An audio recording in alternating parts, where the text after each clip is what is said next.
JD Vance is just getting it, ain't he, man? He's just getting it over there, trying to prepare to take the Strait of Hormuz. What's up, everybody? JD Advanced. That's right, man. He's just bringing it. What's up, everybody? So great to have you here tonight. I started just a little bit early because I saw Rob was ending, and I wanted to make sure I was going before he got out, as they say. And, well, you know, you're awake now. That's awesome. Let's say hi to everybody who's here tonight. Let's see. Mr. Sneaky Sean's here. What's up? Great to see you, Lady Bama. Oh, Michelle Pierre, how you doing? All right. Tom Bravo says, drop your socks and grab your cocks. Another edition of the world-renowned Friday Night News Break. That's right. It's an early Jim. Jim started a little early. That's right. Early. Yes, did. I did. And the way the show works, everybody knows I forgot to do a goal. So let me do that right now while everyone's here watching. And I'm going to see, do I do it correctly or do I screw it all up? I'm going to do a goal on YouTube, which the way the goal works is for every $100 in total that comes in across all platforms, including YouTube Super Chats, Rumble Rants, Kick, Twitch memberships, gifted memberships on YouTube and Rumble, also Cash App, PayPal, Ko-Fi, Super Tips, all that stuff. I add it all up, and when we hit 100, we add an extra hour to the show. And then as an added bonus, what I like to do, you know, when we hit 50, when we hit 50, we activate Bellavision for the evening. And how Bellavision works is she just goes in like this and she just lays there. And sometimes, did I see you in Bronca today? I was in Bronca's chat. Yes, I was in Bronca's chat. Hey, yo, Spuds, what's up, everybody? I was in Bronca's chat. That was me. I did a member chat into Bronca. But the way Bellavision works is when we hit 50, we activate Bellavision for the evening. But if somebody is so generous that they donate $25 or greater in an individual donation, which could be a Cash App, a PayPal, a Super Chat, a Rumble Rant, or it could be 5 gifted memberships on YouTube or Rumble or Twitch or Kick or anything like that, then we automatically activate Bellavision for the entire evening. And sometimes she does tricks. Sometimes. But not now, she doesn't. So, hey, about 1 minute out. Okay.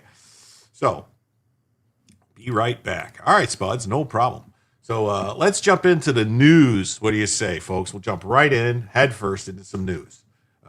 And just so everyone knows, this little clip is not going to be available on the replay. It's going to get clipped out because of the song. The way YouTube works is and if you notice, I'm a little not shaved today and stuff. I was busy. I was doing stuff all day, running around. And so I didn't, I'm wearing a shirt that I wear out to fish. I'm not wearing a shirt I normally wear for the show. So it is what it is. My hair is a little befuddled, and I got a cat creeping around in here wanting to get out, so I'm going to have to take care of that in a minute. But here we go. All right. Let's get into this first news story. It says, Trump is briefed on a downed U.S. fighter in Iran.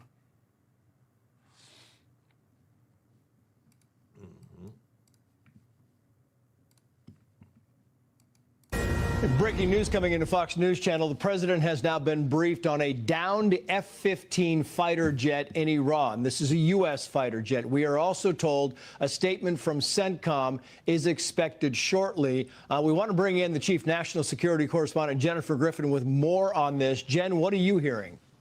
Well, Trace, we had some details of this alleged downed F-15E fighter jet that went down in southwest Iran. It's in the province that is actually closest to Karg Island, which we've been hearing so much about. We had withheld reporting on this until now because there was an active search and rescue operation ongoing. But now that we've learned that the president has been briefed on the downed F-15, we are getting some details from open source online showing that the actual pilot seat from the F-15 was seen on the ground, suggesting that at least one of the pilots had ejected, and the pilot was not present at that site where the photo was taken. So that suggests that one may have survived at least.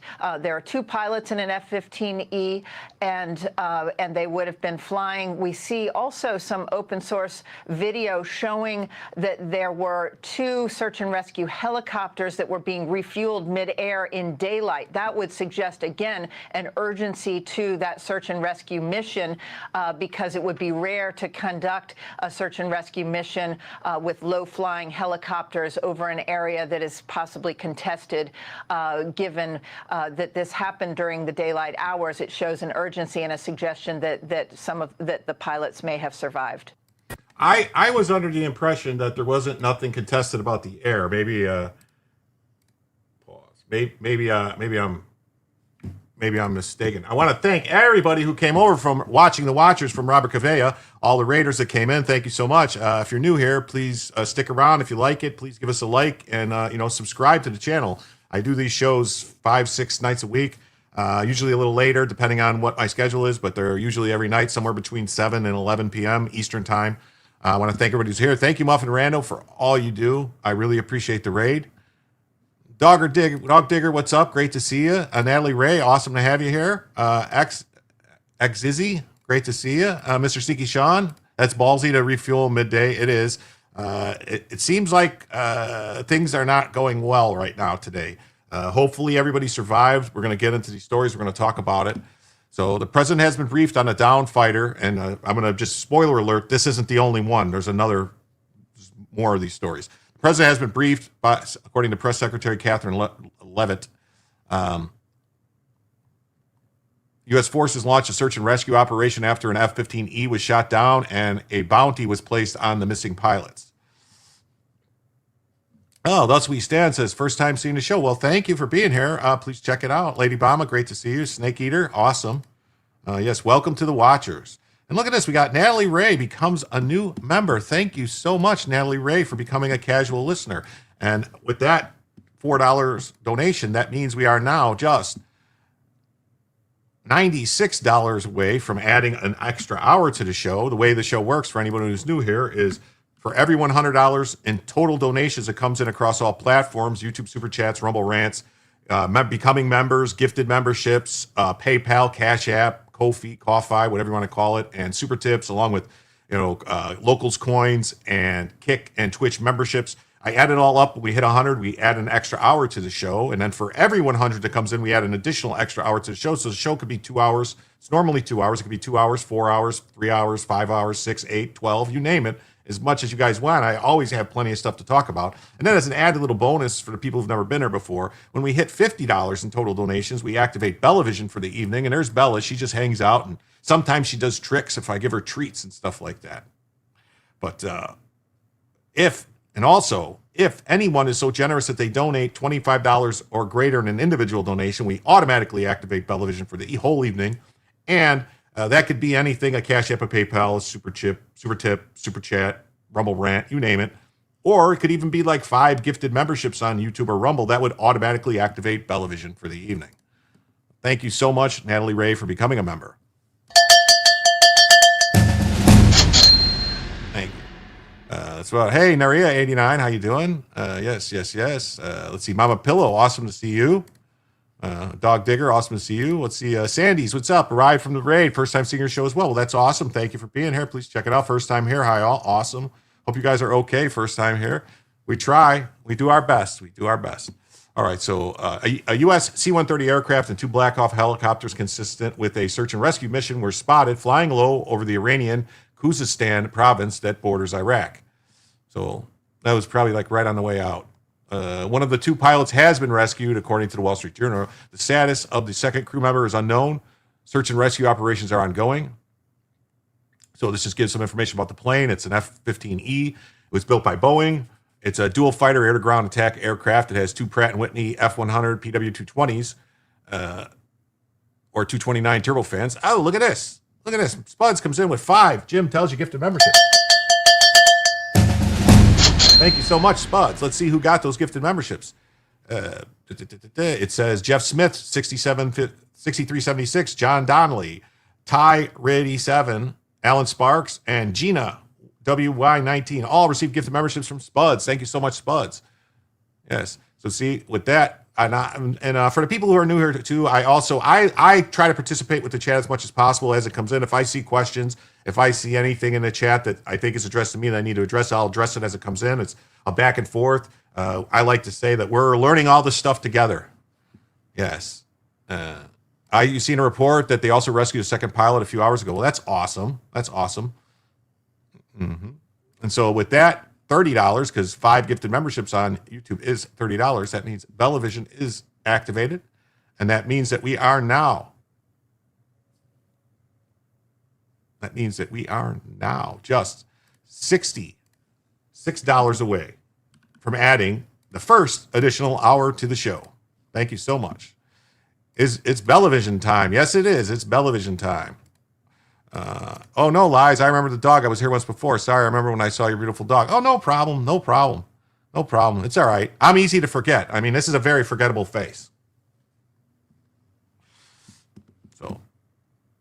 So it has a speed of 1,875 miles an hour and a range of 2,400 miles. So there's all the strikes they've been doing today. The takedown is the first known loss to a jet in the country since the start of Operation Epic Fury. Thus we stand. Says, hi, Bella, good dog. Yes, G Sharkman, great to see you, buddy. Iranian State TV said the fighter jet was targeted by the Islamic Revolutionary Guard Corps air defenses. It also broadcast a bounty on the pilots. Okay. And then at the Gateway Pundit, they say, F-15 confirmed down, search and rescue underway for 2 crew members, 1 crew member rescued. Update per CBS, 1 crew member has been rescued. It's been reported that an American official confirmed it was shot down over Iran. I'd be very interested to know how they took it down. Was it just ground fire? Was it a man pad? What did they use? Because we know they don't have, the air is uncontested as far as the people in the air. Hey, Fran VT, great to see you. Thanks for being here. Jonathan Marcos, good to see you. Happy Easter to everybody. I hope you all have a blessed weekend. Iran claims it shot down an F-35 on Friday as the conflict escalates. They didn't shoot down an F-35. Bella did a trick, a quarter roll. Yeah, she does that. She'll do that. Reports of the incident, ongoing search and rescue effort in southern Iran remain unconfirmed at this time. U.S. Central Command denied reports that a jet was shot down in the Strait of Hormuz on Thursday, writing a fact check. All U.S. fighter aircraft are accounted for. Very powerful BB gun, maybe. I mean, I'm wondering if probably was what's known man portable system, like what the U.S. had Stingers. Probably not a Stinger, but probably the Russian version.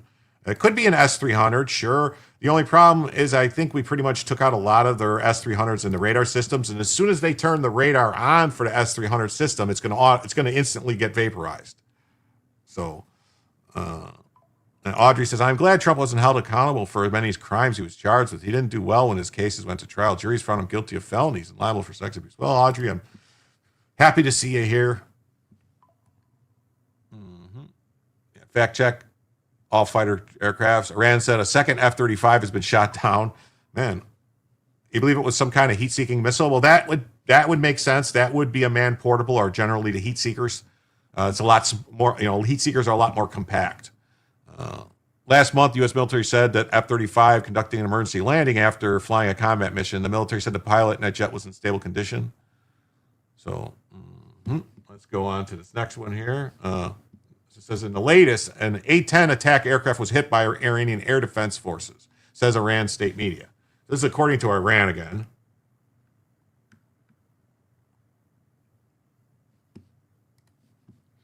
One crew member was rescued Friday after an American aircraft was shot down in Iran, according to the U.S., and one Israeli official. Both spoke on the condition of anonymity to describe sensitive ongoing military operations. Hey, it's a raid. It's a raid. It's a raid. Yes, it is. Thank you for being here. Led Zeppelin is going on a world tour?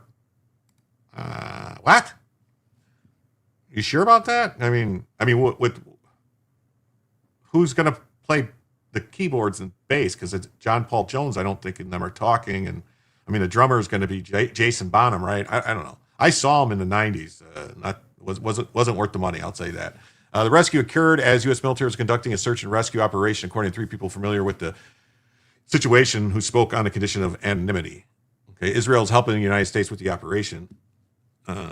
A-10s get hit all the time, built in redundancy because it was planned to be shot. Yeah, it's the only plane that basically has a bathtub of titanium underneath the pilot to protect them, to deflect, shots and stuff. So the gerontology tour, the gerontology,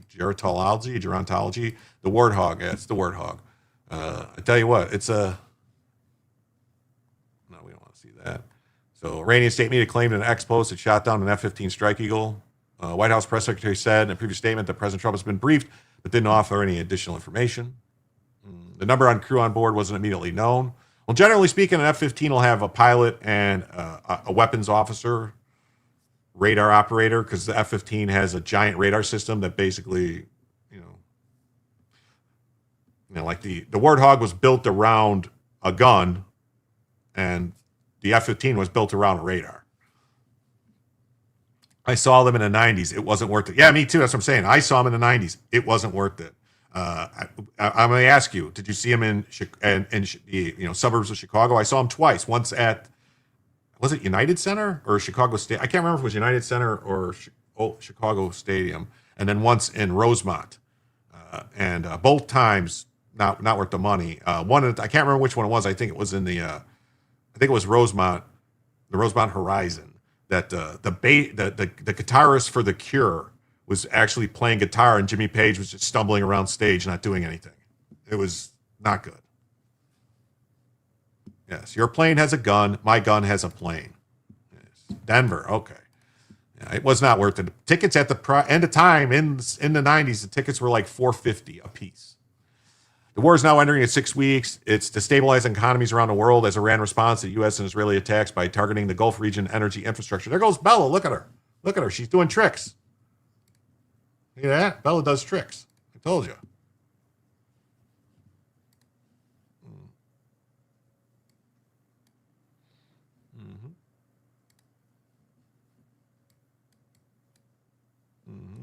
They rest their guitars on their wheelchair armrests. No, they were walking around. You like the No Quarter tour? Okay.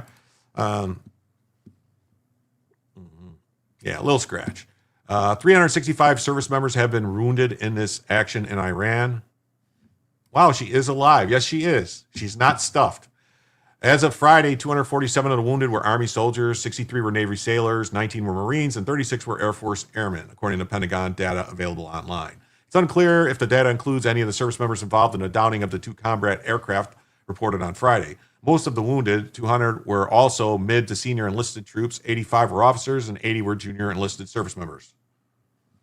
They got to be 90s? Yes, they're up there. They're up there in age. They are up there in age. The current death toll remains at 13. Bahrain postpones vote on UN resolution aimed at ending Iran's stranglehold on the Strait of Hormuz. The Gulf nation of Bahrain, which holds the presidency of the UN Security Council this month, postponed the vote on a resolution aimed at reopening the Strait of Hormuz that had been watered down significantly because of the opposition from Russia and China. The diplomats, speaking on the condition of anonymity because council consultations have been private, said the vote will now be held sometime next week.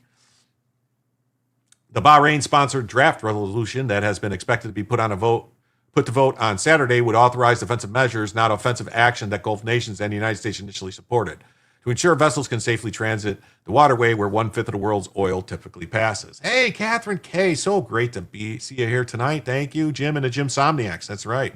The reason we call the Jim Somniacs is sometimes we go all night long.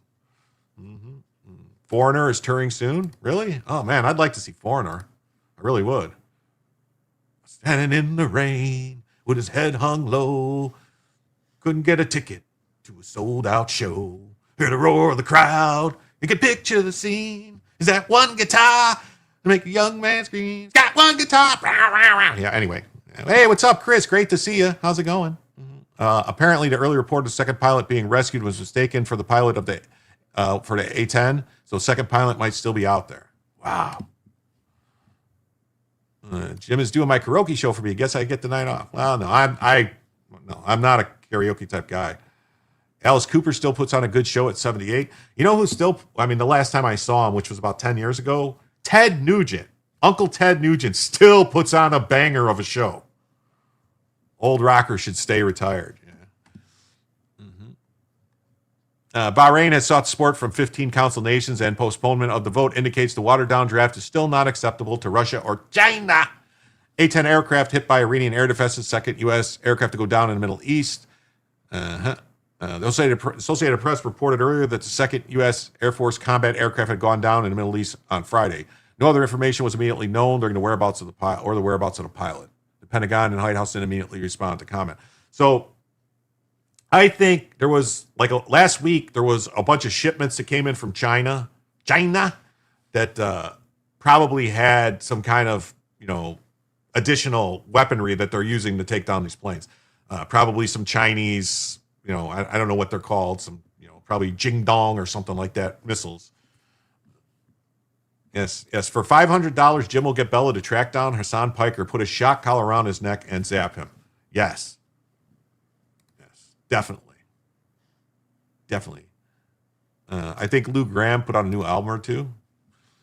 The A-10, also known by its nickname Warthog, is a single-seat aircraft. The White House says Trump won't appear before press on Friday. The White House called a lid at 4 p.m. Okay.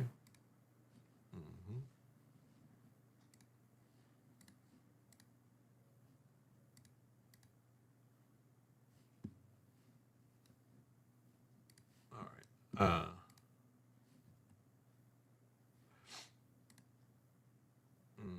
And this is breaking update from the Post Millennial, says that the second crew member from the down F-15 makes contact with U.S. military, from the report says.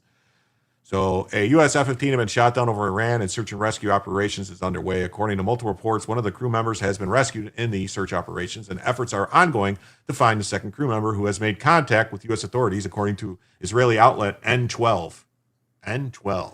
Huh.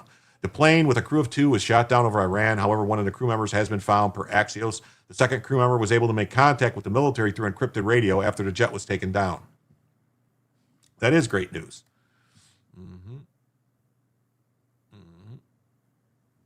Is it safer, General, for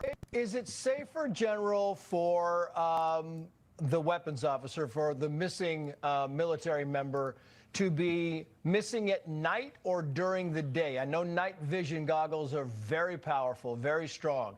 Is it better for them to be missing when it's dark than during the daytime?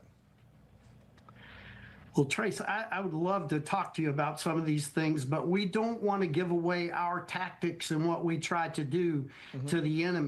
Darkness is a place that Western Air Forces do way better in than our opponents, and I'll just leave it there. Yeah, I'll just leave it there, yeah. We own the night, people. We do. We own the night. U.S. Special Forces were able to locate one of the crew members after he was ejected from the fighter aircraft. Well, he ejected himself. The fighter aircraft didn't just eject him. Hey, Lurch Langer, great to see you. That's right, people. Hit that like button. It does help a lot. It really helps a lot if you hit that like button. It really does. Smash the like, y'all. Yeah. And the crew member was found alive in Iranian territory. President Donald Trump has also been briefed on the matter, according to CNN. So technically, we did have boots on the ground in Iran, because Special Forces went into Iran to get this guy. So we did have boots on the ground in Iran. Thank God, a guest with some common sense and keeping his mouth shut. Yes, right? The pilot was receiving medical treatment after being found. So, okay, we got another In little the Fox clip here. News Channel, the president has now been briefed on a downed F-15 fighter jet in Iran. This is a U.S. fighter jet. We are also told a statement from CENTCOM is expected shortly. We want to bring in the chief national security correspondent, Jennifer Griffin, with more on this. Jen, what are you hearing? Well, Trace, we had some details of this alleged downed F-15E fighter jet that went down in southwest Iran. It's in the province that is actually closest to Karg Island, which we've been hearing so much about. We had withheld reporting on this until now because there was an active search and rescue operation ongoing. But now that we've learned that the president has been briefed on the downed F-15, we are getting some details from open source online showing that the actual pilot seat from the F-15 was seen on the ground, suggesting that at least one of the pilots had ejected, and the pilot was not present at that site where the photo was taken. So that suggests that one may have survived at least. There are 2 pilots in an F-15E, and they would have been flying. We see also some open source video showing that there were 2 search and rescue helicopters that were being refueled midair in daylight. That would suggest, again, an urgency to that search and rescue mission, because it would be rare to conduct a search and rescue mission with low-flying helicopters over an area that is possibly contested. Given that this happened during the daylight hours, it shows an urgency and a suggestion that. Well, I mean, I don't agree with her. We all, it doesn't matter when a plane goes down. When a plane goes down, we go get the pilot. We have specific people that's what they do. You know, there's special forces guys that's their entire job is to go get pilots that go down. So they do it whenever it happens. They don't wait. They never wait. The aircraft was shot down was an F-15 Strike Eagle fighter jet, which is a military aircraft that is able to conduct air-to-ground missions. It's also a 50-year-old plane. You know, let's remember that. And then, where's it at here? Alan Sparks says, I just got an email that was gifted a membership. Who do I owe thanks to? Spuds. Spuds gifted 5 memberships. So say thank you to Spuds. Mm-hmm. Yes. Mm-hmm. Hey, Joe, great to see you. They knocked down an antique. Great. The pilots are okay. Yeah. Let's see. I like early, Jim. Well, thanks, G-Shark, man. I try. I mean, I would like to go early all the time. I have other responsibilities. I'm a grandfather. I have 2 very young grandkids that I watch most of the week. Make sure that, so I have responsibilities still, even though I'm retired, technically. Mm-hmm. Mm-hmm. Yeah. Well, she's a white liberal woman, so what do you expect? Yeah. Like, oh my God, like, what sense would it make to leave pilots anywhere in hostile territory for like longer than they need to be? You go get them. What do you think happened to the pilot? The pilot was rescued. Day streaming is for the birds. Yeah. Look at Bella digging a hole. The pilot was rescued, as far as I know. I believe they're looking for the weapons officer, the radar operator, the Rio. Is what they called them in the Navy, but I don't know what they call them in the Air Force. Probably a WEPS or something like that, weapons officer or something. I don't know. As search and rescue operations were launched, Israeli officials said the strikes from Israel were halted so as not to interfere with the efforts. Iran state media claimed the regime had shot down a plane and posted images of the wreckage, purported wreckage. The photos appeared to be wreckage of an F-15. Was it an American pilot? Yes, an American pilot of an F-15. Early Bella is more active. So far, 2 planes were shot down today from everything I'm gathering, 1 F-15 and 1 A-10. You think Jim is secretly the YouTuber Burnt Peanut? No, I am not Burnt Peanut. I am not Burnt Peanut. Not at all. No. I do like to play Arc Raiders, but not the way he plays. So Iranian state-linked Taz-In news agency has posted further images. It shows wreckage from an American fighter jet shot down over Iran. The Iranian regime has called on civilians to search for the crews and offered a reward from the government if they're found. If the jet was shot down by Iranian forces, it would be the first combat loss of a manned aircraft during the conflict. Mm-hmm. Yes, we own the skies, therefore going in to rescue the only ground fire is a threat. Yeah, I mean, so it says, Pave Hawks on a deep combat search and rescue for the downed F-15 crew in Iran.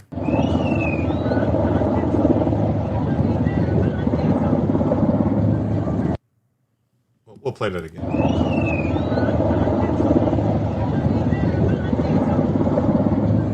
And I want to point something out. Look at this bridge. Look at this bridge going into this mountain. This is a bridge that these are all military targets. These mountains. This is where they store the missiles and stuff. It's inside these mountains. That's why they have these bridges like this. Mm-hmm. Thus far, there have been 13 Americans that have been killed. Oh, what's it say? An aircraft was hit by shrapnel during... Wait, what happened there? So, an aircraft was hit by shrapnel during an operation on March 19th. after being targeted by enemy forces. In another incident, 3 F-15s were shot down, but it was due to friendly fire over Kuwait.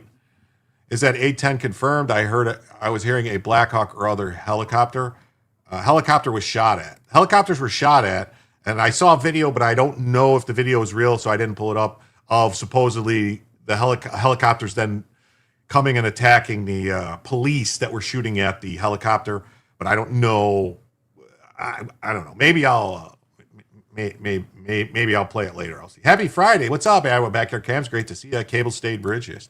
Supposedly from CENTCOM. Talk about the video of the helicopter being shot at. No, there's a video of the helicopter being shot at. I think it's real, but then there's a helicopter that comes in and shoots the people that were shooting at the helicopter, and I think that was fake.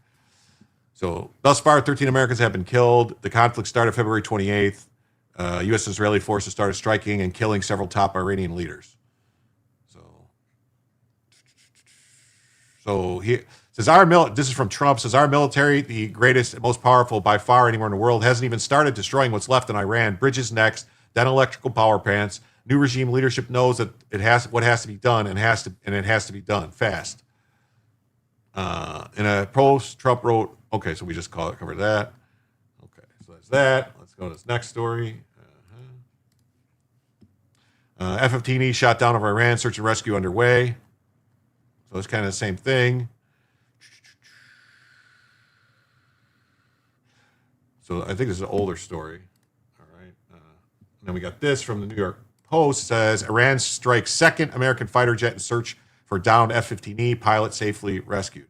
So they're saying a second jet was shot down while searching for the thing. So we saw this, I believe.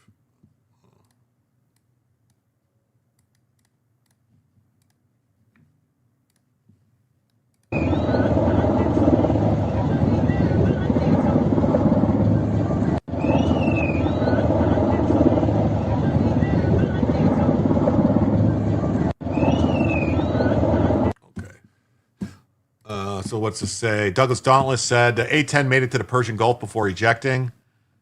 And there was a source that said a second pilot was rescued, and the story was partially retracted as they were talking about the pilot of the A-10C. Okay. Yeah. Was that a second U.S. fighter jet crashed in the Persian Gulf area after it was hit by Iranian fire, and the lone pilot was safely rescued. The A-10 Warthog attack plane plunged to the ground near the Strait of Hormuz as it searched for the crew of the F-15E that was shot down earlier over Iran. The Warthog reached airspace over Kuwait, where the pilot ejected and the aircraft spiraled down. The Iranian state media also took credit for downing the second plane, claiming it was struck by its air defense forces. The rescue plane and helicopters were flying low and slow. There was no fear of anything larger than small arms fire. Well, I don't think an A-10 can be taken down by small arms fire. I mean, that thing could get those things could take some damage. Iran claimed one A-10 downed and another damaged. CENTCOM said only one damaged and ditched. Wreckage, if claimed killed maybe from a missile or drone, only confirmed is the F-15E. Yeah, I think, like I was saying earlier, I think more than likely, hey, B-Hops, what's up, buddy? Great to see you. I think what we're seeing is new equipment that came in from China. Like a week ago, there was 10 planes that flew in from China, huge cargo planes. So I think they probably flew in some man pads, man portable equipment, and that's what they're using. And they just use heat seekers, and especially on like a search and rescue mission like this, they're flying low and slow to the ground, something like that. If they lock on, by the time you figure it out, it's already on the way, and it's going to be hard. I saw a documentary. The A-10 was full of holes. Yeah, they can fly back like amazing stuff. Dog Digger says, "Kay, I'll have to do the Good Friday fish dinner out for the herd. I'll take care and be safe out there." Well, thanks, Dog Digger. Thanks for being here, and have a blessed evening, and hope you enjoy your Easter and the rest of your weekend. So, search and rescue mission for the second crew member was unfolding on Friday. NBC News reported that 2 military helicopters were shot by Iranians while involved in a mission, but all members were safe. Yeah. Okay, and the Gateway Pundit says, "What?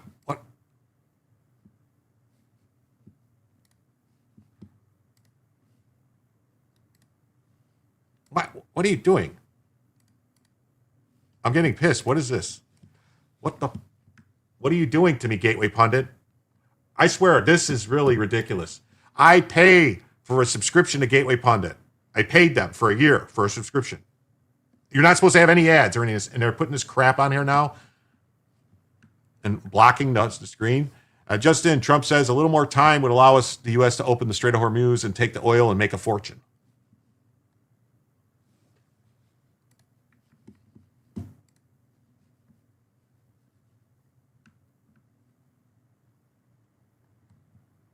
President Trump argued on Friday that a little more time in Iran would allow the U.S. to reopen the strait. Earlier this week, the president suggested that he could withdraw troops from the Middle East and force Europe, Asia, and the Gulf nations to deal with Iran's blockade on the strait after they refused his calls for help. His comments came amid reports that Trump was ready to pull out of the war without reopening the strait. Hey, KPT, awesome. Thanks for being here. He further stated on Wednesday that the U.S. military objectives in Iran are nearing completion. ABC News confirms Iran used advanced passive infrared detection to shoot down the American F-15. Okay, so what that means is it was a advanced passive infrared detection. That's called a heat-seeking missile. With a little more time, we can easily open the strait and take the oil and make a fortune. It would be a gusher for the world.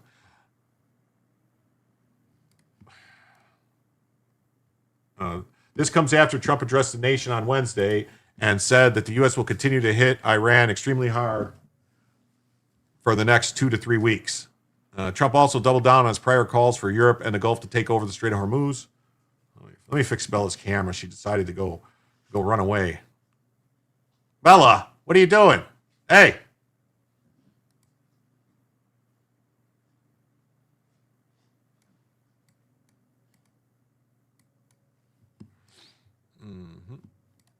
Trump also doubled down on his prior calls for Europe and the Gulf to take over the Strait of Hormuz.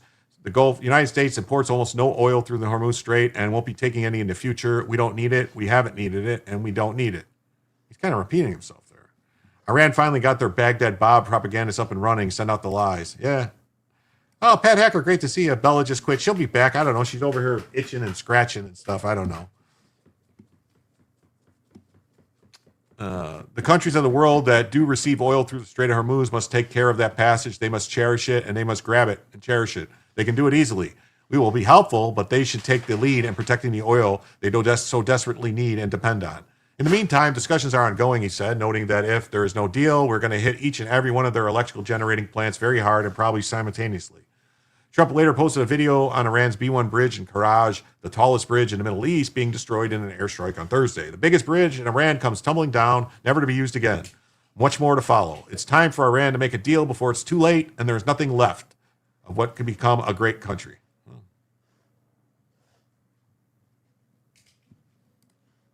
The real reason you're stiff after sitting. See, I'm not supposed to get these things. You can live a very long time without.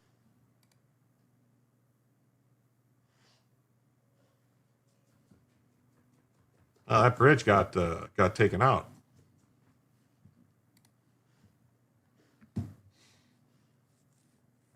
We're going to bring them back to the Stone Age, as a Trump doctor, says. I tell you, stop praying for God. And I don't like autoplay, man. We're going to bring them back to the Stone Age, as Trump says. Iran strikes will continue and all objectives will be completed very shortly. Suggests he'll let the Strait of Hormuz reopen naturally. Oh, well, I don't know how that's going to work exactly. I think that's a bad idea. I think we kind of... Thanks a lot. Thanks a lot. Wow. Wow. Wow.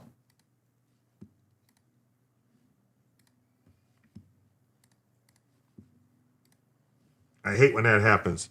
That is a nice bridge. Well, it was a nice bridge, which says they weren't flying high enough to deploy countermeasures and maneuver. Yeah. I wonder if China is making anchor babies in Iran as well as the USA hopes go to stop anchor babies. You and me both hope they stop anchor babies. I was upset with the fact that I thought the Solicitor General could have pushed that a little harder. The fact of what's going on and how there's 1 million or more Chinese babies living in China being, turning into legit, like the definition of a Manchurian candidate to come back here and destroy our country. Yeah, I think you need your money back from the Gateway Pundit. Yeah, me and you and me both, but guess what? They won't give it back. I tried to get it back twice already, and they won't give it back. No refunds, they said. Trump says the U.S. could easily take the Strait of Hormuz and make a fortune. You guys want to watch 5 shocking moments from Trump's address to the nation? I don't think we need to see that.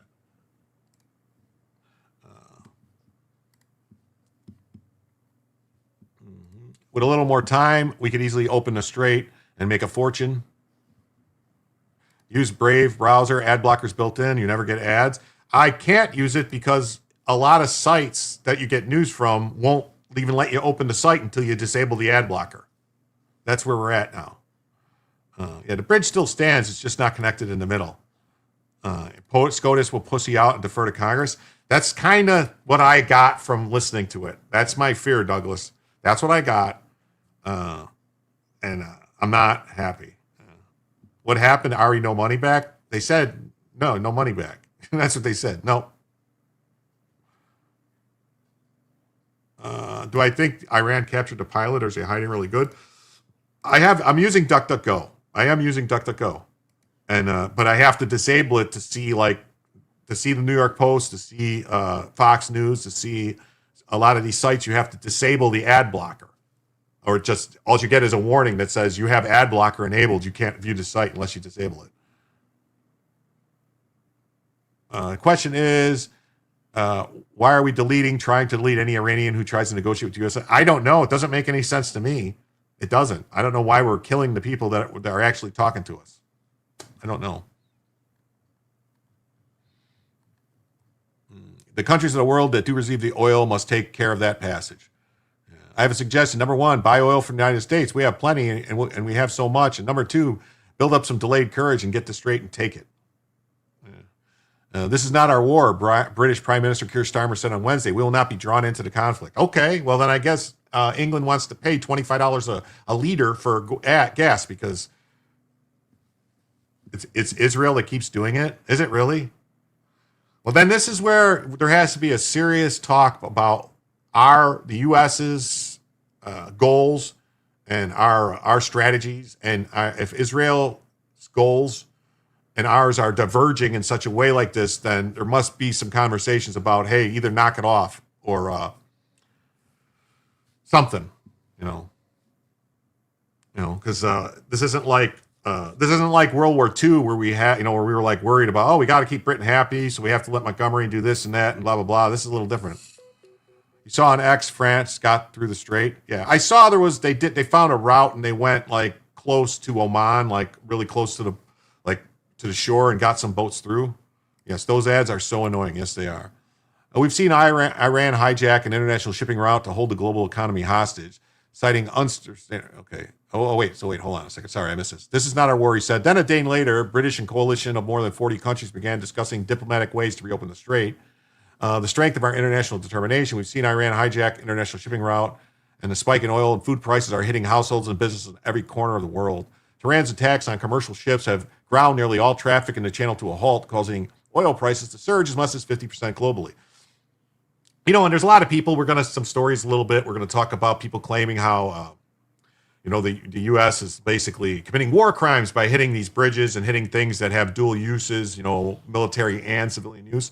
But exactly how is it not a war crime for Iran to be striking other countries' oil vessels that have zero to do with the U.S. or Israel or anything? I mean, they're hitting British ships. They're hitting, all these ships. I've just been invaded.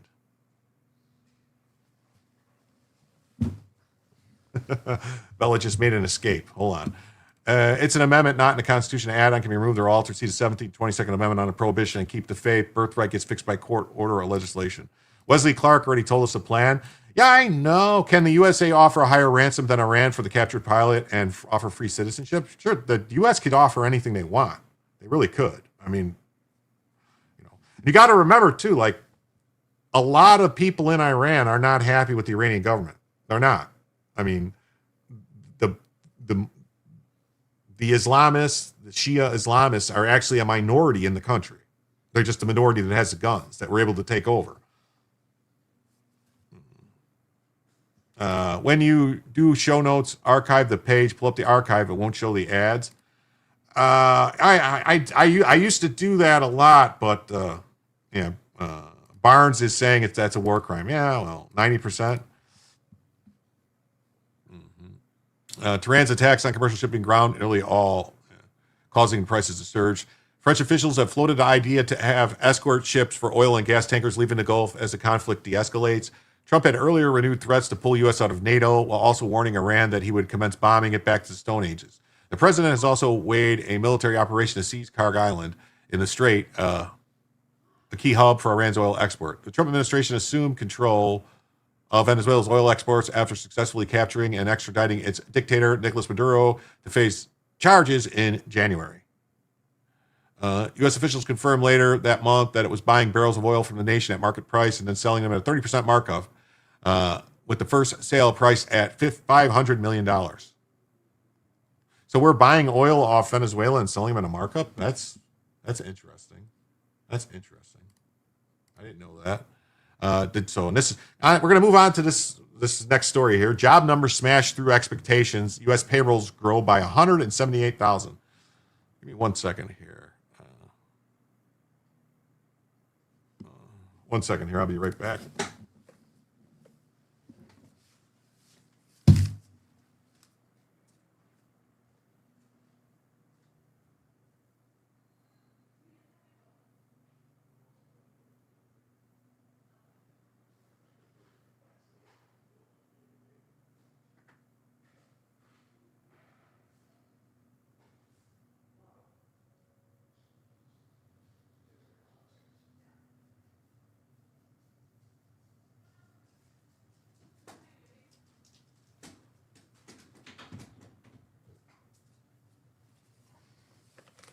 Oh, sorry.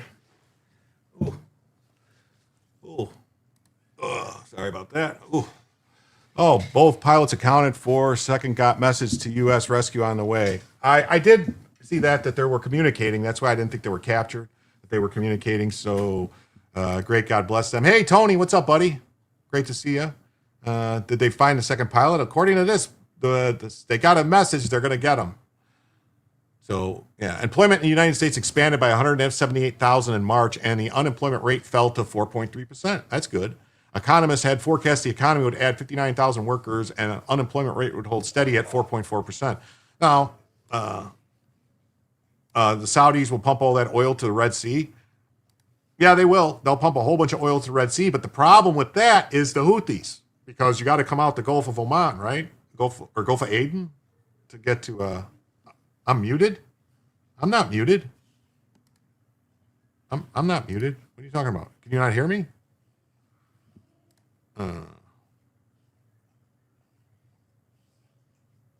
Story I saw said second pilot communicated through encrypted radio. Yeah, that's what I saw. We covered that a little bit earlier, that they communicated to them, told them where they were. So I don't think I'm muted. 5x5. Okay. The prior month's estimate of a decline of 92,000 was revised even further into negative territory to a drop of 133,000. 2C TV helped me understand how Iranians feel about what we're doing. At least 80% want us to completely decapitate the mullahs. They want the IRGC gone. Iran people had eyes out to help. I would imagine, The February jobs figures were pulled down by a large strike in the healthcare sector. March saw that reverse, with the sector adding 76,000 workers in the month. Over the past 12 months, the sector has added an average of 29,000 each month. You got to remember, too, with these job numbers and stuff, the more illegals that leave, that's going to help the job numbers, simply because a lot of them are working under the table, so they're not in the numbers. So then they got to actually hire people. They're going to have to. It's going to increase job numbers. It's just that's just common sense. It really is. That's just common sense.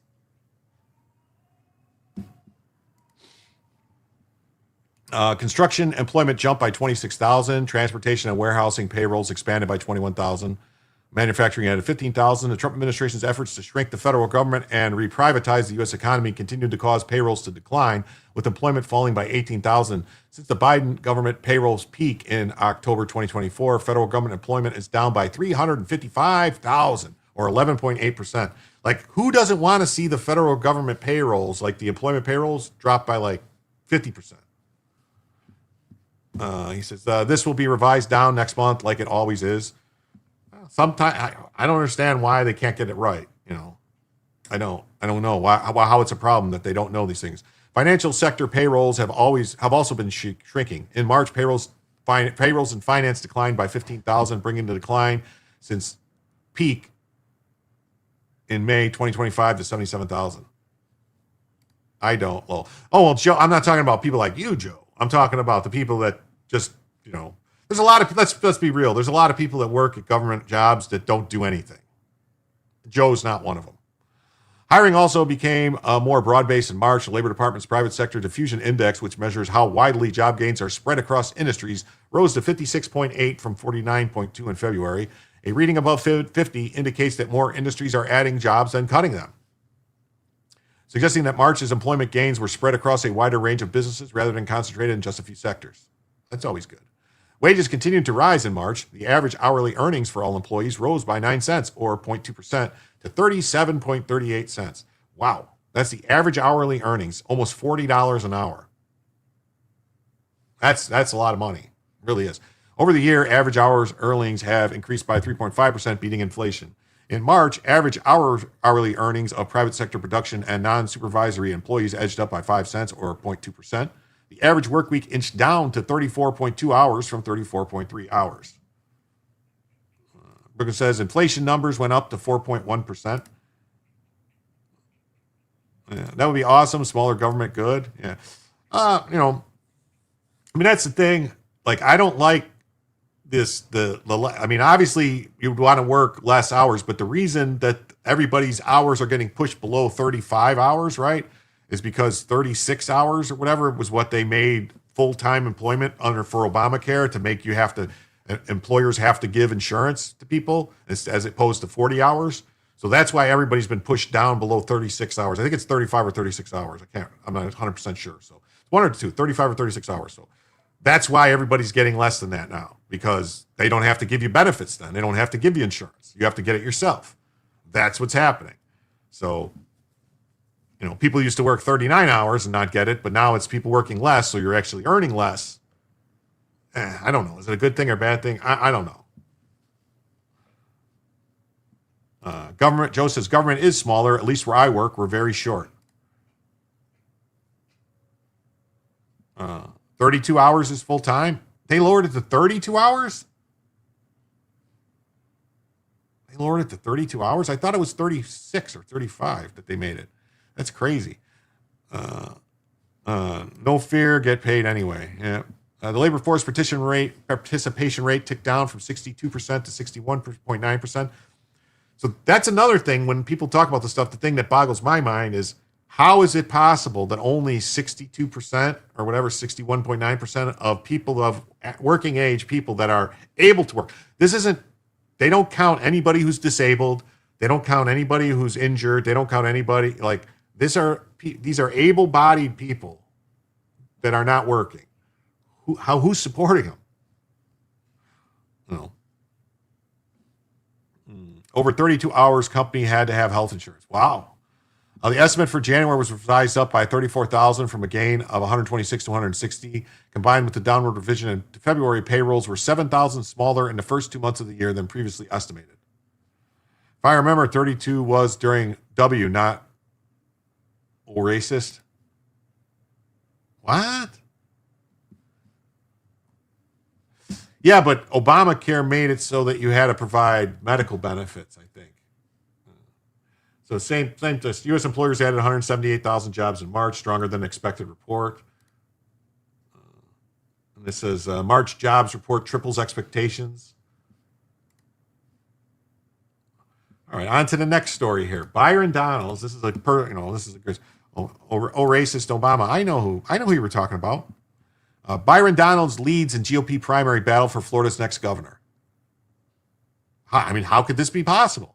How is it possible that Byron Donalds, clearly, I guess he's a white man? I don't know. He looks kind of black to me, but I heard Republicans are all racist. So how is it that a black Republican can win in a white district because he's a congressman in a white district, like 70-something% white district, yet he won. Very interesting. And now he's leading all the polls to be governor. Why? Because he's actually a really good guy and a smart man and takes care. You mean Governor Donalds? Yes, I'm saying Governor Donalds. Well, he will be soon. He will be governor. Byron Donalds is standing out as a clear leader in the GOP primary race for Florida's next governor. An Emerson poll released on Thursday revealed. The Republican primary shows Donalds, who is backed by President Trump, leading the field with 46% support from likely GOP primary voters. Lieutenant Governor Jay Collins and GOP investor James Fishback follow. Fishback is not a Republican. Anybody that is being fooled by this guy he's white in statistics. He looks like a white supremacist. Yeah, probably. Check his driver's license. He's probably white. You know what? Definitely. Seems like an obvious choice based on his prior work. Obama, if your employee works more than 32 hours a week for over some number of weeks, the company has to have health care, not qualified for Obamacare. Truth has no shades.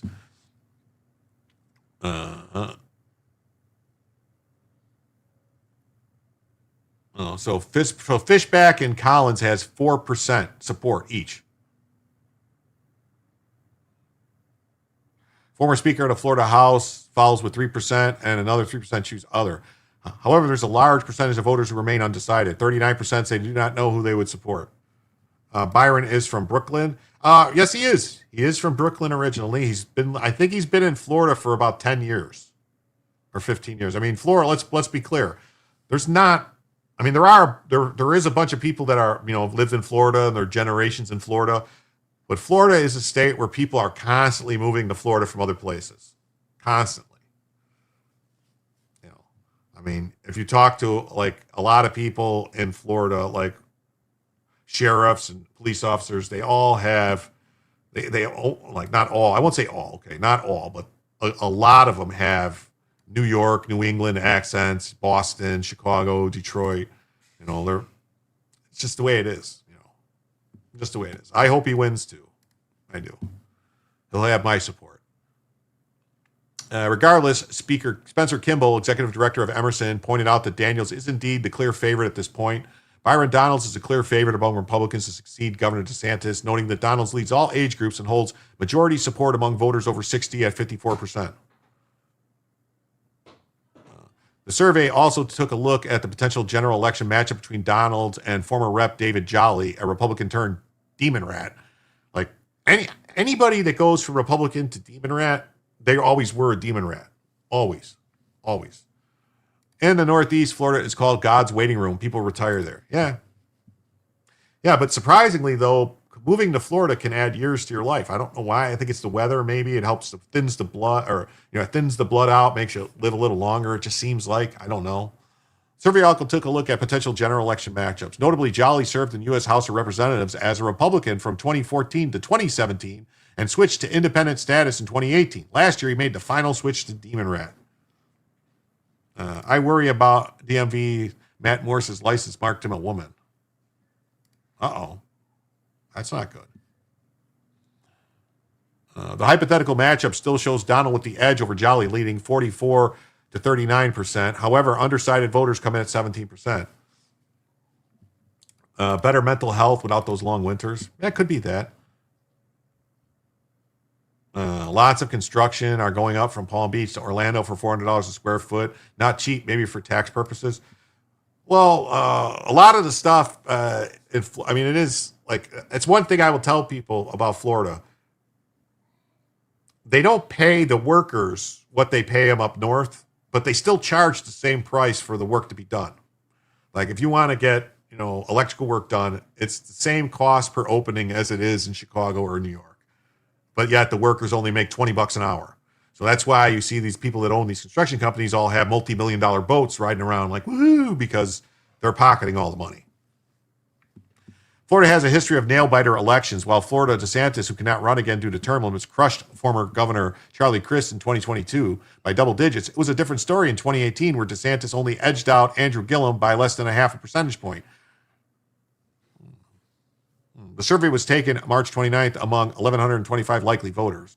The results come one day after the campaign for Byron Donalds and Friends of Byron Donalds PAC announced the candidate raised $22 million during the first quarter of 2026. Donations came from over 10,000 donors as the gubernatorial hopeful continues to rack up critical endorsements, earning support not just from the president, but the likes of Rick Scott, Speaker Johnson, fellow Republican Jimmy Patronis, and sheriffs across the state.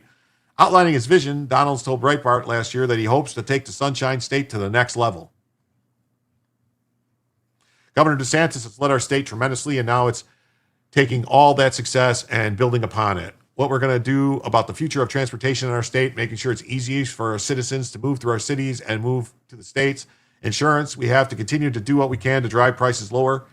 He said, adding that Florida can become a financial capital of the world in a decade. He added, we're blessed to live in the best state in America. He says, I'd like boat, just have board now.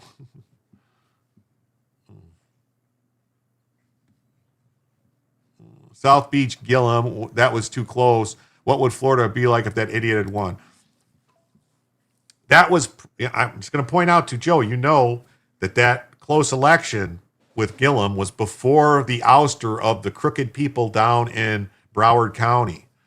I can't remember her name, the old lady that ran it for like 30 years that was always screwing around, and somehow they were finding ballots all the time, and they would find boxes of ballots later in people's cars and stuff like that. The one that DeSantis ended up removing her, and then ever since she's been gone from out there, all of a sudden now Republicans are winning in Broward County. It's weird, isn't it? Just kind of odd. Just a coincidence. Just a coincidence. Just a coincidence.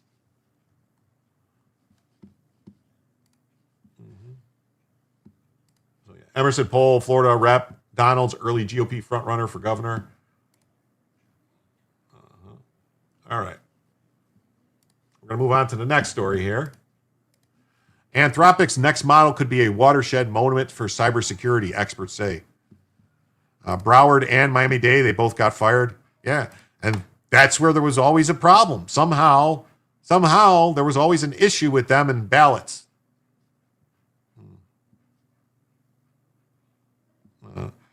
And travel without being hindered. Right now, we lack roads for all the new houses being built. It's awful.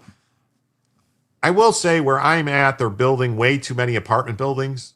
Like, the streets are not wide enough to add, 1,000 new people on the street type of stuff.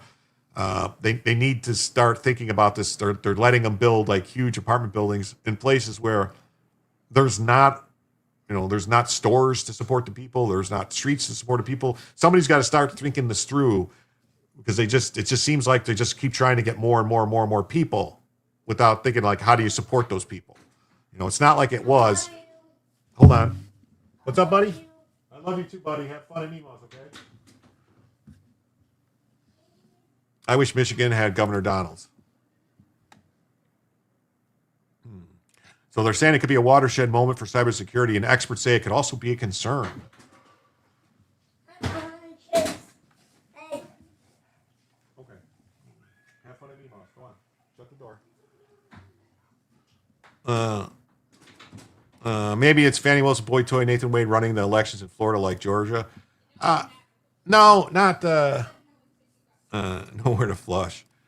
The problem in Florida you can't do that because the water table is so high, because basically it's all like coral and stuff like that, and there's canals everywhere and it's water. So I don't think you can do tunnels here at all. I mean, there's no basements anywhere around here. You don't dig. You start digging, you're going to hit water. Yeah, the sewer, water, and power infrastructure is probably insufficient as well. That's a hallmark of the last 30 years of California urban planning. Yeah. Stop the AI race.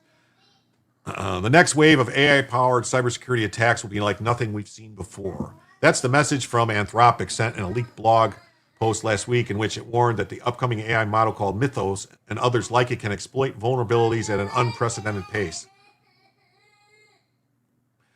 And it's not the only one. OpenAI warned in December that its upcoming model posed a high cybersecurity risk. Experts have already said that AI can amplify existing dangers rapidly. BART goes under the Bay in San Francisco. Well, there's a difference between the bedrock in San Francisco and what Florida is made out of. Because Florida is a peninsula. Florida is basically like swamps and They backfilled a bunch of stuff, dredged to make the land in a lot of places. So, I mean, I'm sure some parts in Central Florida, other areas, there's, places where you could have tunnels, and there might even be basements in Northern Florida and stuff like that. But, once you get, like, if you ever drive through Florida and you start coming and you get out of Georgia and you start driving through Florida, you see like normal trees and you see like, pine trees and oak trees and different stuff. Once you get past like Tampa, Sarasota, you don't see any trees like that. You see mangroves, you see palm trees. You don't see oak trees. You don't see pine trees. There was actually, this talking about these hacks, there was a hack that was done using OpenAI and Claude and all that stuff. Just recently, they used it to do a hack. So the rise of, they hacked the whole Mexican government, from what I understand, or what I remember. It was like a week or two ago. Jonathan Marco says, hey, people, only 75 likes, 250 watch, and hit that like button. Yeah, come on, people, hit the like button. It doesn't cost nothing. And, it really helps. It really does. It helps a lot. It helps in the algorithm. It pushes out to other people. It's really good. It's really, really good. Yeah, really, really, really, really, really good. So it'll be very appreciated.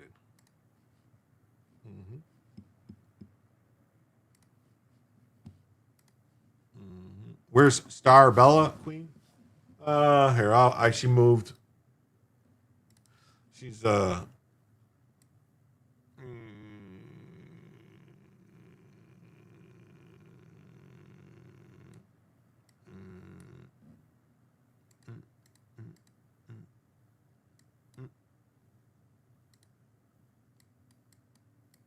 there she is, chilling. I'm back. My husband asked me to make some chocolate oatmeal cookies. Well, I want some. Did you bring enough for the whole class? I did. You spent a month at Treasure Island, Radiac School. I'll be right there. Treasure Island is now closed. Yes, Treasure Island's closed. Moffett Field is closed. The Presidio's closed. They're all closed. Hi, Lady Bomba. We do 2 cups of anything cookies. So the rise of AI agents, AI assistants that can carry out tasks autonomously takes that risk to another level, some experts warn. A single AI agent could scan for vulnerabilities and potentially take advantage of them faster and more persistently than hundreds of human hackers. You thought my grandson stole Bella? No, they're leaving. They're getting ready to leave right now. He came in to say goodbye and everything. So, but thank you so much. Thank you so much for the 10, Lisa. With that 10, that means right now we are only $56 away from adding a first additional hour to the show. Thank you so much. Yes, thank you. The agentic attackers are coming, says Shlomo Kramer, founder and CEO of cybersecurity networking company Cato Networks. This is a watershed event in the history of cybersecurity. The Mythos leak. Details about Mythos leaked in an unpublished blog post first reported by Fortune. Anthropic did not respond to CNN's request for comment. Bye. Bye-bye. Love you too. Bye-bye.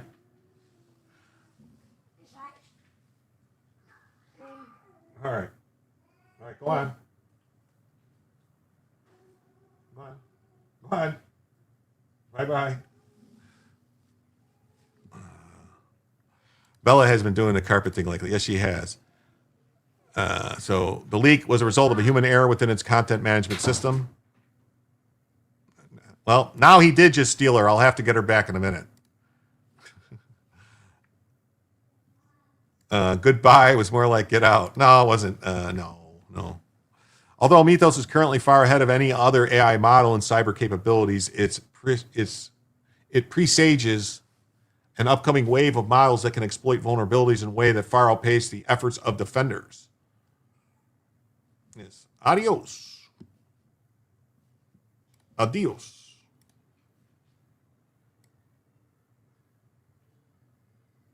Well, look, Bella shrunk. She's tiny now. I'll get her in a minute. Just give me a second. Let them leave, and then she'll come back. The company is letting certain organizations test the model ahead of time to improve their systems against the impending wave of AI-driven exploits. Get that thing out of the mouth. Oh, believe me, I'm trying. I've been cutting the tips off. I've been doing all types of stuff. I don't know. The younger one doesn't use them at all. At all. I don't get it. Anthropic is also privately warning government officials about the potential for large-scale cyber attacks enabled by Mythos. Okay. So if they know this thing is going to be a problem, why are they doing it? But every lab's next model will pose increasingly severe cyber security threats. Behind Mythos is the next OpenAI model and the next Google Gemini, and the next few months behind them are open source Chinese models. AI is making it possible to exploit vulnerabilities almost immediately after discovering them, says Evan Pena, Chief Offensive Security Officer at cybersecurity firm Armadin. Did I spell that right? Adios? I believe so. But there are still limits to what the models can do, according to Pena. Advanced AI models are good for researching software vulnerabilities and developing code to exploit them, but they lack the context a human hacker would have on what an organization's most valuable information to steal is. There will always be room for humans in cyber attack using AI, said Joe Lin, co-founder and CEO of 20, a firm that sells offensive cyber capabilities to the U.S. government.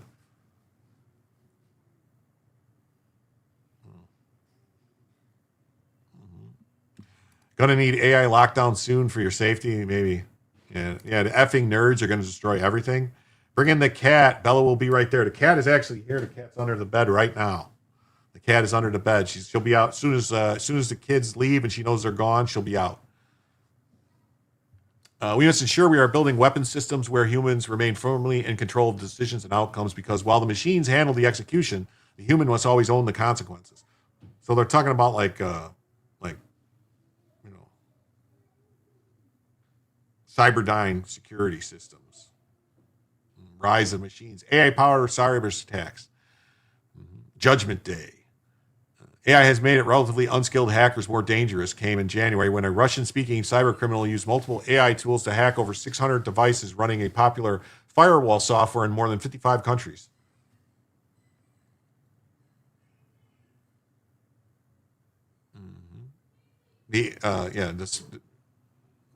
According to Amazon Web Service security research team. And speaking of this today, there's a cat with Bella now. There's a cat. Yeah, there's a cat. There's always been a cat. Her name is Frisky. If she pops out, I'll grab her and show her to you. Amazon Web Service and Cloudflare and the other one were all going down today constantly. I was having trouble getting links and stuff because every time I'd go to a site, it would work, and then all of a sudden, boom, it would go down. Oh, Brian says, I tried to get home sooner. Sorry. Well, no problem, Brian. Anytime you get here is always the perfect time. The hacker used generative AI services to implement and scale well-known attack techniques throughout every phase of their operation, despite their limited technical capabilities. The hacker used Anthropic's Claude model, as well as a Chinese-made DeepSeek in the attack, according to Eyal Sela, Director of Threat Intelligence at Gambit Security. At one point, the hacker asked Claude in Russian to create a web panel for managing hundreds of hackers' targets, according to the chat logs the hacker had with AI models that Sela shared with CNN. AI gives hackers a varying skill of superpowers by simplifying the technical knowledge required to exploit the systems. In February, a hacker used Claude in a series of attacks against the Mexican government. Yes, welcome home, Brian. Hey, Terry, good morning from the Philippines. Well, good morning. Yeah, and they stole sensitive tax and voter information from the Mexican government. I wonder why they would do that. Why would they care about Mexican tax and voting information?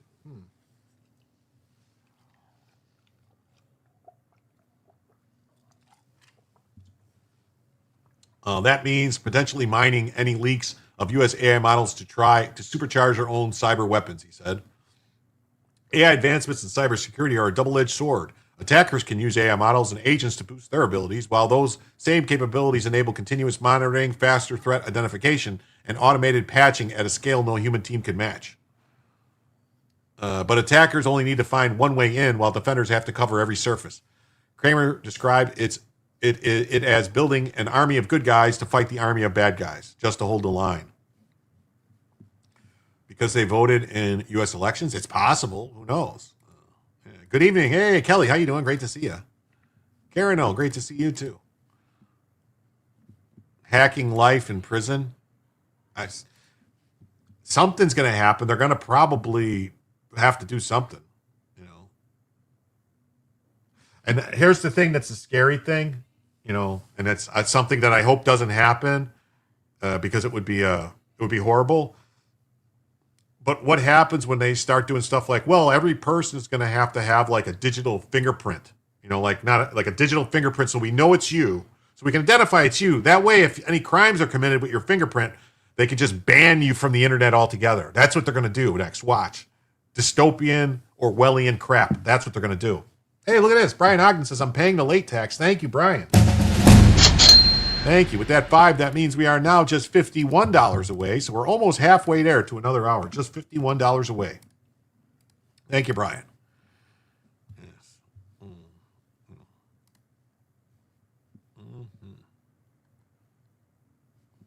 They're already doing that in the UK. Go figure. They're already doing that in the UK.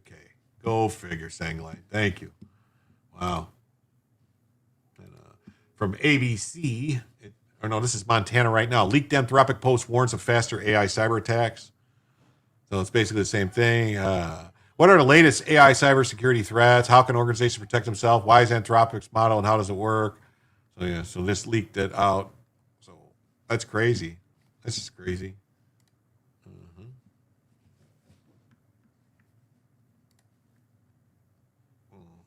And then this story, I saw this and I said, oh my God, my people are going to want to know about this. This is scary. This is scary news. No, thank you. I love you all. We love you too, Brian. Justice Alito was taken to the hospital after falling ill at a Federalist Society dinner last month. Like I read this and my immediate mind went, somebody tried to poison him because he fell ill at a Federalist Society dinner. Somebody tried to poison these people. Conservative Supreme Court Justice Alito was rushed to the hospital last month after a Federalist Society dinner in Philadelphia. Alito, who turned 76, was treated for dehydration after he fell ill, food poisoning. Details about the medical emergency were not disclosed. In the 2 weeks since the medical incident, Samuel Alito has been on the bench and has attended oral arguments. Yes, don't eat the fish. Yes. Out of an abundance of caution, he agreed with the security detail's recommendation to see a physician before the 3-hour drive home. After the examination and the administration of fluids for dehydration, he returned home that night as previously planned. The Supreme Court justice was taken to the hospital after becoming ill. The justice was evaluated and administered fluids. Alito and the Supreme Court public information officials declined to comment for the record about the episode, which has not been previously reported. This technology is developed in a very specific way to serve power and marginalize the general population. Digital footprint or not? Probably, man. Alito, 76, might be time to call it so Trump can put in a 40-something. Here's the question. You don't think that Tom Tillis or Mitch McConnell or Elisa Murkowski are going to block anybody Trump tries to put in unless it's somebody like an Amy Coney Barrett or John Roberts? They're not going to let him put in another Clarence Thomas. Another Clarence Thomas ain't going to get confirmed. I'm sorry. That's where we're at. We've got a bunch of traitor rhinos in the Senate. So I don't know, man. They're all Republican scum. Yeah. I mean, what are you going to do? Those two bastards are gone in January. Recess appointments. Well, you don't want to do a recess appointment to the Supreme Court because if you do a recess appointment to the Supreme Court, as soon as the next term starts, it comes up again. So, yeah, you don't want a recess appointment to the Supreme Court because it's only a recess appointment is only good until the next Congress is seated. So it would be right after the election, and they would have any recess appointments would be gone after the next election. So if they recess appoint somebody good, and if the Republicans lose the House or the Senate, I don't think they're going to lose the Senate. I don't see how it's possible. I've looked at the map. The rhinos can be bought off, I guess. Alito, who turned 76 on Wednesday, has served as a justice for 20 years, has become the subject of widespread speculation from commenters across the ideological spectrum whether he might retire. He has refused to answer other questions. Yeah, Thune stopped the recess appointments again. Yeah, Supreme Court Justice Samuel Alito was treated for dehydration at a hospital after previously undisclosed March 20th. Thomas almost wasn't confirmed. I watched his hearings. First time I really saw Biden for the jerk he is. Oh, yeah. Yeah, they know they purposely tried to tank Thomas because there was only one reason, because he was conservative and black. That's it. They did it to another. There was a black woman from California, I think. I can't remember her name, that they basically blocked from being confirmed for an appellate role under H.W. Bush, I believe, for the same reason, because they were worried. Same reason they blocked Miguel Estrada. What's his name? Miguel Estrada? Because they didn't want a Hispanic guy in the appellate level that a future Republican could put in the Supreme Court.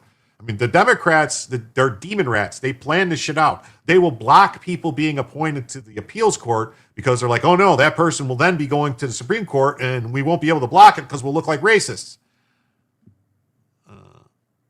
Terry says, I appear to be falling behind on my political jargon. What is a rhino? That is a Republican in name only. You know, like Lisa Murkowski, Republican in name only. Like another, what's his name? Cassidy from Utah.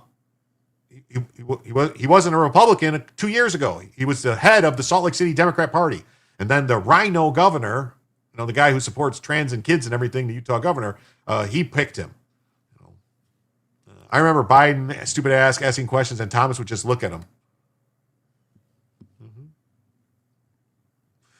He was not admitted and returned home the same night. Alito attended a Federal Society dinner and reported feeling lightheaded, prompting security detail to recommend a precautionary hospital visit.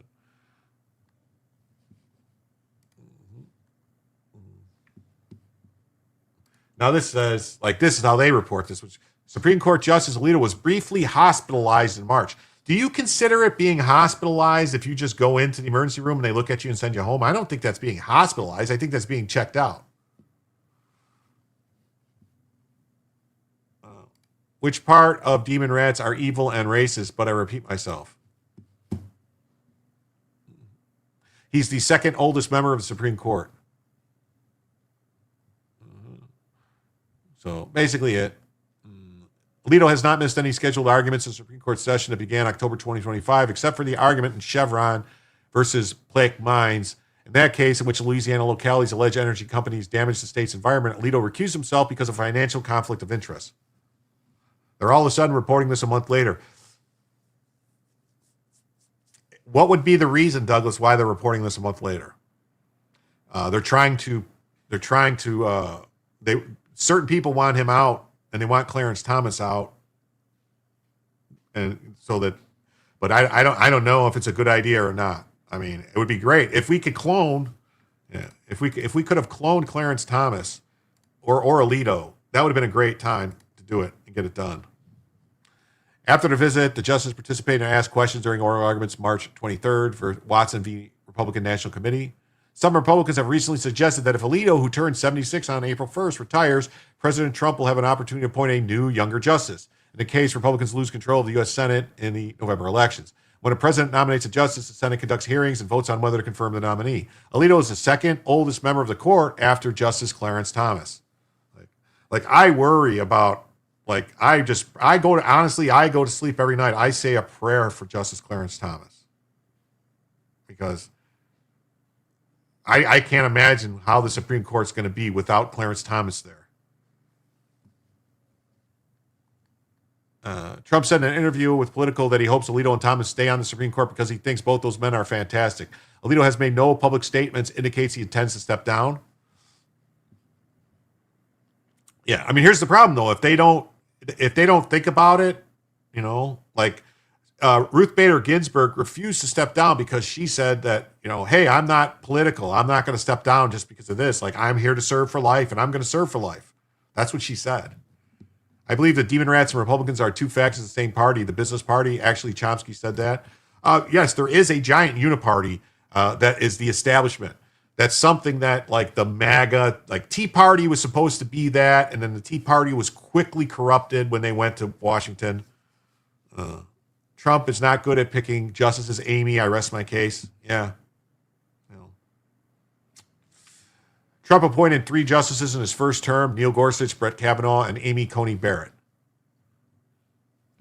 Like, there was a woman, I think her name was Barbara Lagoa or something, who Trump wanted to pick, but he was convinced by Mike Pence to get Amy Coney Barrett. And we would have been in a lot different situation if it was Lagoa. That's all I'll say. This just says Supreme Court Justice treated for dehydration. All right. On to the next story. Ready? Ready? Here we go. Next story. J.D. Vance to visit Hungary ahead of contentious election. Personnel is not Trump's strong suit. Okay. Trump, from the business world, Trump picks people. He goes out, gets other people's booze, does stuff, but he's used to being able to just, if somebody doesn't work out, to just fire him. All right, you didn't work out. You suck. Get out of here. I'll get somebody else. You can't really do that with people like this. Yeah. Gorsuch mostly solid. Kavanaugh and Barrett mostly not. Kavanaugh has been a surprisingly good. Gorsuch has a very strong libertarian bend to him that makes him not be like conservative per se. But I would rather have Gorsuch than, Kagan or Sotomayor or Jackson. I'll say that. I wonder at times the reasons behind choice connections, i.e. enemies closer. Maybe. The Koch brothers, yeah. Was she an elf? I don't know. What is this? I like this Tim Burchett guy. It is lightning and thundering here like crazy. Allegedly, we have a deal in Congress to get the Homeland Security funded. Republicans in the House held their ground against the Senate. It looks like you got a deal. Tell us what you think of it. Well, any deal that we can get Americans back to work and pay our hardworking folks. We fully fund the Department of Homeland Security for 6 weeks, at least until May 22nd. And of course, the Senate fund the Department of Homeland Security, but it didn't include any funding for immigration or customs enforcement, ICE, as I guess we should call it, and the Border Patrol. So hopefully we can get everybody paid. And I believe the president probably has a pretty good idea what's going on in his pulse on what needs to happen. America's ready for it, and we need to get on with it. Yeah, Congressman, no doubt. it seems like Congress has congressional Republicans, I should say, follow in the footsteps of President Trump when it comes to outside the box ideas, obviously getting this done through reconciliation. Is there an outside of the box idea queued up for the Save America Act? Well, I would hope something would happen with it. I just don't know if I've got the confidence in the Senate to do anything. They haven't done it yet. They should have nuked the filibuster. I know the Democrats, that's the first thing they will do once they take control after they file impeachment on the president and most of his staff and everyone that he's appointed, I suspect. Yes. So I don't know why they're using the reconciliation for this one thing to fund DHS. It seems like a waste of reconciliation. Reconciliation is something big. That's how they passed a big, beautiful bill. Remember last year? The big thing, all that stuff was all the big, beautiful bill stuff was reconciliation. Like, if they're doing justice and reconciliation, that is basically, they're giving up the rest of the year. Nothing else is going to pass the rest. They're not going to do anything that the Democrats don't want. Not going to do anything. Brian Ogden for 5 says, you get half my tips coming in. Thank you, Brian. Thank you for the 5. With that 5, that means we are now just $46 away. Just $46 away from adding a first additional hour to the show. Thank you so much. Dadgummit. That's right. I'm with you, Joe. And Joe says $2 per viewer, 2 extra hours rally time. Thank you, Joe. Thank you, Joe. And with that, that means we're just $44 away. Just $44 away. We cannot have 44 up here to remind me of Barack Hussein Obama, because 44 was the 44th president, Barack Hussein Obama. We gotta, we can't have that. Can't have it. Can't have it. Whatever happened to the Koch brothers? I get the feeling they were involved in the kidnapping of Maduro. There's only one Koch brother still alive.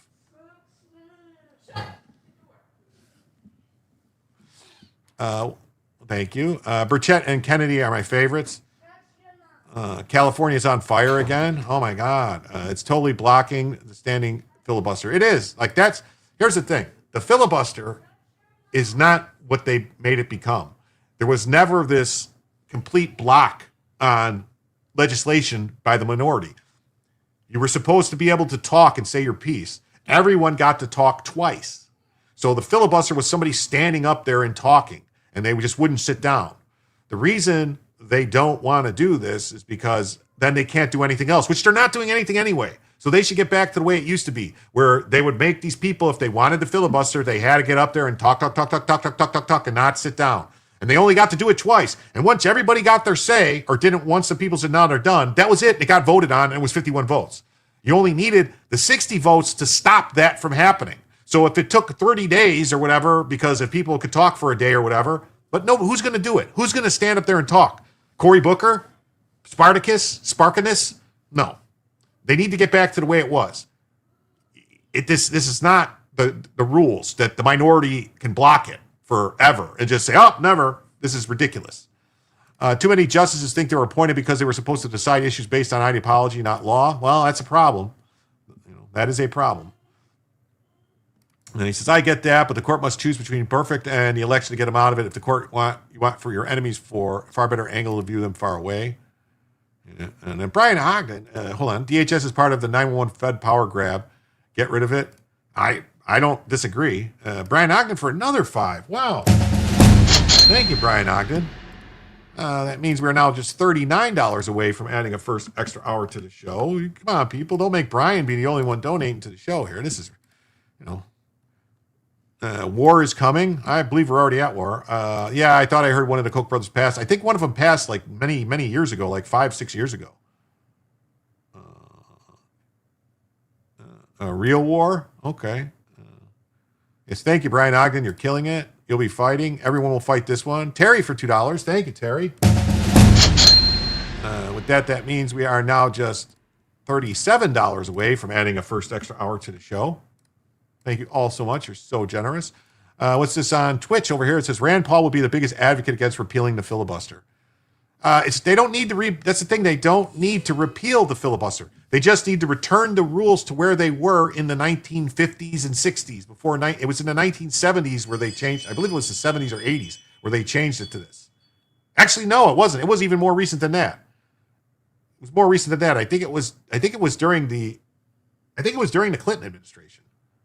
It was either Clinton or George H.W. Bush where they changed it to this. Prior to that, it was you had to talk. That's why you had all these people where these people would talk for 18, 20 hours. Dems had no real rules under Biden. They got used to a double standard. So they don't need to repeal the filibuster. They just need to return it to the way it was prior to the zombie filibuster. Right now, they just have to say, we filibuster, and they go, okay, well, we can't do anything since we don't have the 60 votes. No, they should have to get up and speak, the speaking filibuster, because once they all spoke, it's over. They don't just get to keep going and going and going. Once they speak, it ends. But I think the Republicans are happy with it too, because then they feel like they could block it too also. But let's be clear. The Democrats are going to get rid of it as soon as it was during Clinton, before Bush. Okay, I knew it wasn't that long, because I remember seeing, teach me about money to Jim I not trust. What? I don't know what that means. It was recently. It wasn't that long ago. Oh, PayPal. Okay, let's see what I got on PayPal.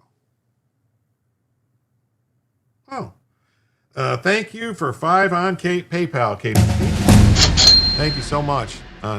Not trust pathway, not talking about Jim. Okay, all right. So that means we're now $32 away, just $32 away from adding a first additional hour to the show. Thank you all so much. Super generous.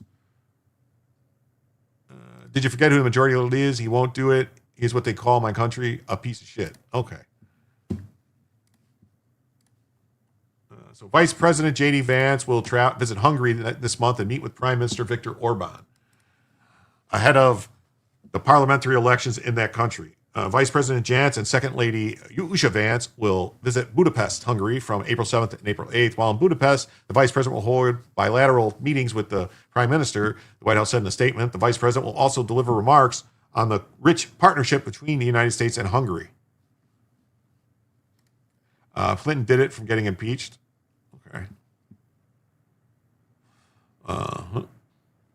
The Hungarian elections are set for April 12th, and polling has shown a close race that could see Orban's party lose. The Hungarian leader has positioned himself as a close ally of the Trump administration and also maintains close ties with the Russian President Vladimir Putin. Hungary is based. Yes, they are. And that's why they're hated, because they're like, yeah, we don't want all these immigrants pouring into our country. And so that's why they're hated. Trump has previously endorsed Orban's re-election efforts, and Vance's visit could signal an attempt to bolster his re-election chances. So, I don't know. Oh my God, is it thundering loud here? It is loud. And that's Newsweek just said. Newsmax says Vance set April 7th to 8th visit to Hungary. Let's read what this says. I like to do a few different things. So Vance will be accompanying his wife, will also give remarks. Orban, a pro-Russian nationalist with close ties to Donald Trump. Oh, so he has close ties to Trump and Russia. Russia. Karen, I hate how much YouTube gets from me already, so I don't donate the hard way. I finally sat down. Holy moly, long day. Hungary and Poland is where it's at. Yeah. Poland only let Ukrainian immigrants in. And I believe Poland also said that once the war is over, they have to go home. Terry says, I believe it appears I have stumbled into MAGA territory. No one's gonna go and if you're Terry, if you're going to Subway at 2 a.m. to get a sandwich, I promise you, nobody in this chat is gonna approach you and pour bleach on you and yell, "This is MAGA country" with MAGA hats on. That's not going to happen, so don't worry. We had a couple of spring storms the last couple of days, back to bright and sunny today. This is a news program. We cover the news, so that's all it is.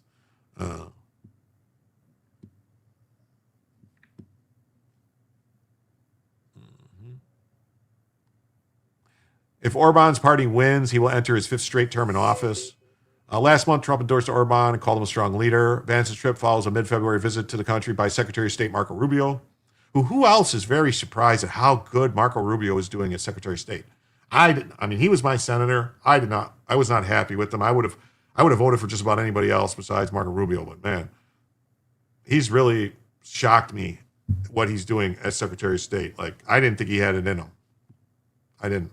I'll say I was wrong about Marco Rubio.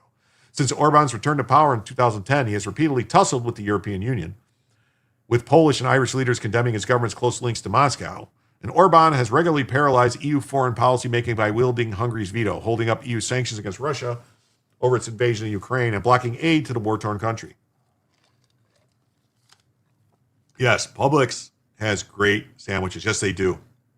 Honestly, I'll go to Publix for a sandwich before I'll go to like just about anywhere else.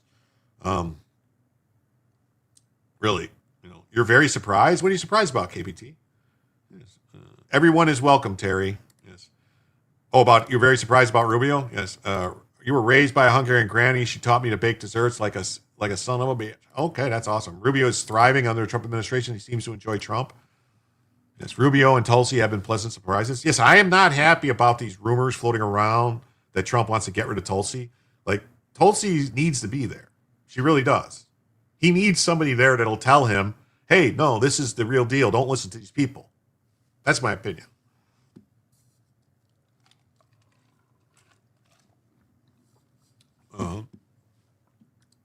If challenger Magyar and his TISA party win, he is expected to improve relations with the EU and unlock billions of euros for Hungary that Brussels has frozen over rule of law and other concerns. Rubio, yeah. Sarasota Publix has an escalator, and you put your cart to carry it. There was another store like that. There was a store like that in Chicago. It was a Whole Foods, I think, or I think it was either a Whole Foods or one of those like where you put the cart in and it brought it up to the second floor for you. It was a cart escalator. Okay, now this story is going to have a lot of people upset, so we're going to talk about this. President Trump to seek record high Pentagon budget for next fiscal year. Yes. If he fires Tulsi, it will signal to me he wants nothing but yes, sir staff, and that is not bueno. Yeah, I agree. You need people to push back on you. You do. Public has gambling as well. You need people to push back on you. You don't need just yes men. You don't. As long as they're doing it privately and telling you what they think, there's nothing wrong with that. Now, if they're running around to the press and bashing you and saying you're stupid or you should have did this and I told them this, which is what this one person named, I don't know, Kent is doing, then they got to go. He has to replenish the arms. Howdy, Jim Bob. Hey, what's up, Bill Vick? How you doing? Great to see you. Thanks for being here. The White House will propose a $1.5 trillion Pentagon budget for the fiscal year 2027, which would increase military spending to its highest level in modern history. Terry says, today was 70 and opening day for the Tigers. I was invited to go, didn't make it, but always a good time. KPT says, shoot, I'm 145 behind and I've been here the whole time. The budget proposal would amount to a 42% increase in military spending and a 10% decrease in non-defense spending. Uh-oh. Marjorie Trader Green. Yeah. Hey, thank you, What the F, for the 100th like. I appreciate it. I really do. It really helps. It does help with the algorithm. They look at it, and if it's like, wait a minute, this guy's got this many people watching and only these many people hit like, they're like, oh, no. No. Yes. Joe says, I am against the budget. Like, unless they're building like more F-22s or more aircraft carriers or more submarines, something like this, I don't understand. I don't know. Unless, what do they, is this, they have to replenish all these missiles? I mean, what do they do? Where is this money going? That's my question. What, are they giving the soldiers more pay? Is that what it is? I don't know. White House said it will ask Congress for $1.5 trillion for defense, the highest level in modern history. The White House released a 92-page budget request. Now, I just want to remind people also that Trump is what they call, he has a negotiation style that's called the big ask. Like, he knows what he wants, and he'll have this big ask that he asks so that he can try to say that he can negotiate and get it to where he actually is.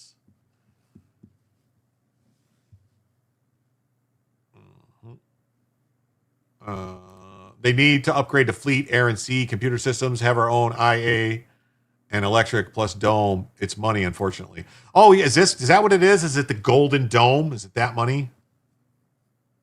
Yeah. You don't see the proposed military budget made in the cut, way too high. Well, that's why I said Trump might be shooting for 1.25 trillion or something like that, or 1.2. But so he's asking for 1.5 so that when they come in lower, he can go, but then get what he really wants. I don't know. It's going right into defense contractors' pockets. Yeah. Can't they take the money from some other area? I believe that's what people are upset about, is because he's talking about decreasing the spending to other places. Like, how about just get rid of all the fraud, waste, and abuse, all the stuff, the fraud, the billions and billions of dollars in fraud in the Medicaid, Medicare, food stamps, the housing assistance, schooling, autism schooling, all the stuff. If you get rid of all that fraud, might be, hey, Eastwind Farms, great to see you. Biden decimated our military. Now it's the Republicans' responsibility to build it back up. That costs money. I agree. I just don't know if asking for 1.5 trillion, what that is. Like I'm saying, is that a big ask to get where he wants, or is that really what we need? That's why I'm against that budget. Many got fired and even more quit. Tell us why the increase. We get a Golden Dome. We already spent 40 plus billion. The proposed increase for the military comes as the U.S. is spending billions of dollars for the war in Iran, and the White House is preparing to ask Congress for a supplemental spending package to cover the cost of the conflict. The president's 2027 budget serves as a starting point for negotiations with Congress over annual spending bills that lawmakers aim to finalize later in the year. The spending levels that Congress ultimately sets can substantially differ from the president's proposals. This amount exceeds even the Ronald Reagan buildup by approaching the historic increase just prior to World War II, a level that recognizes the current global threat environment and restores the readiness and lethality of our forces. The increase in defense spending would cover a 5 to 7% pay raise for troops. Okay. 5 to 7% pay raise for troops. Okay. Provide a $6.5 billion for new ships. That's not very many ships. Let's be clear. 6.5 billion is not that many ships. And resupply critical munition stocks, which have been depleted in the war with Iran. It also supports the building of a Golden Dome, which is going to be expensive, a space-based system of missile defense sensors and interceptors.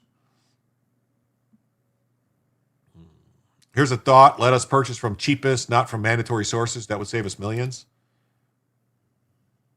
Trump wants to build that gold fleet. And we shut down TSA. Okay. Don't forget to add another $1 trillion because the nuclear weapons program falls under the Department of Energy. Oh, that's... Yeah, I mean, we're not building $1 trillion worth of nuclear bombs. We already got enough bombs. Yes, a Navy is very expensive. It is. It's very expensive.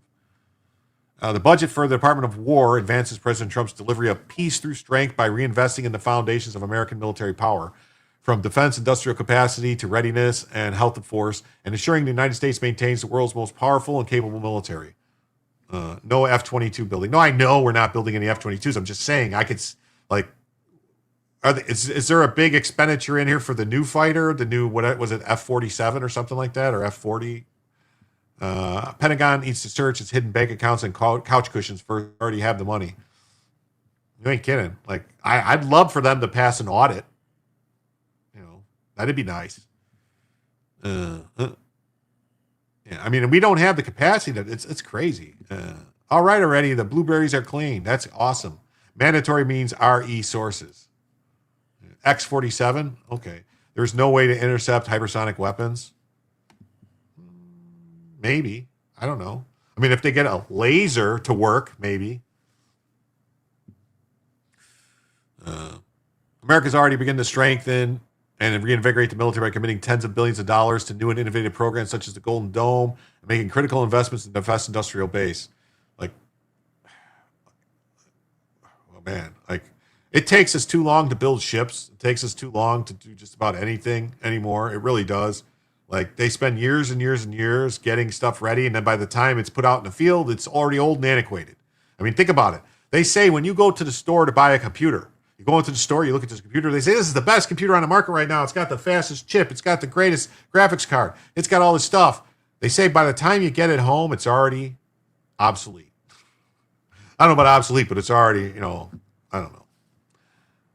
By continuing to provide the resources necessary to rebuild America's military, the budget reestablishes deterrence, revives the warrior ethos of America's armed forces, and prioritizes investments against the most acute national security threats.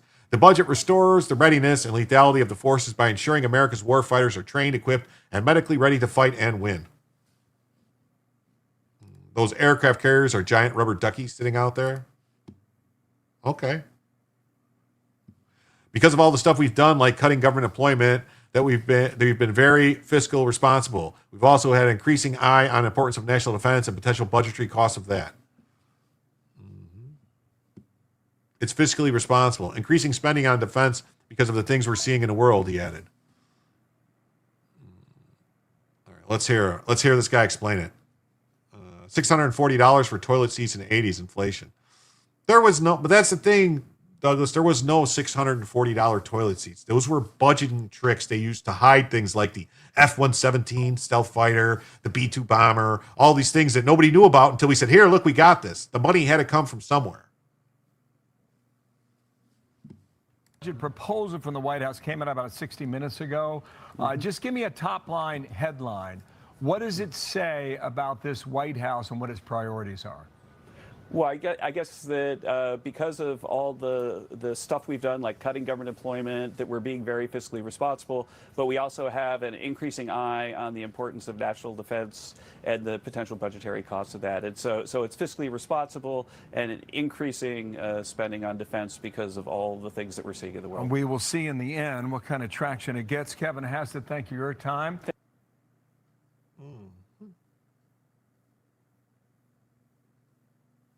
Good, thank you. Brian Ogden says an aircraft carrier isn't something you can even touch. Our aircraft carriers are pretty well protected. They're screened by other ships and everything that'll take the hit, that'll get in front of it, that'll block it. I'm not up on the hypersonic missile technology, but I think they could still be taken out by a Sea Whiz or by missiles, as long as you can see it coming, you're going to be able to shoot enough stuff at it to take it out. I don't know. Maybe not. I don't know. And I'll just add a reminder here that if somebody was to hit an aircraft carrier of ours and sink an aircraft carrier of ours, that's nuclear weapons time. That's the bottom line. You got AWACS, yeah, all that stuff. I mean, it's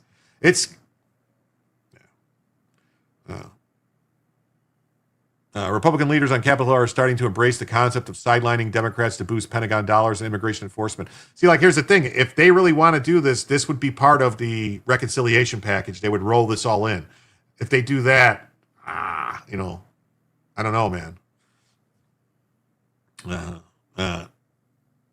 They currently have unfunded liabilities and broader Department of Homeland Security shutdown, but Trump will struggle to build enough political will on his own side of the aisle to fulfill his defense goals through a party line maneuver as fiscal conservatives demand commensurate spending cuts after grudgingly backing the multi-trillion-dollar tax and spending package that Republicans enacted last summer.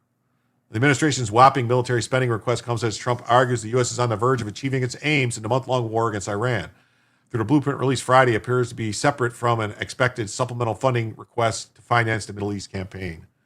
While the administration is expecting lawmakers to approve a base defense budget of $1.15 trillion through the annual appropriations process, the first time the base budget would exceed $1 trillion, relying on reconciliation for the $350 billion is a risky tactic. The GOP majorities are narrow, and supersizing defense spending while slashing domestic funding could cost Republicans in the coming midterms, particularly if voters blame the party for continued military and economic consequences of the Iran war. I don't want to say the invisible person in the ocean. Yeah, well, they're there, and they're always next to the carrier.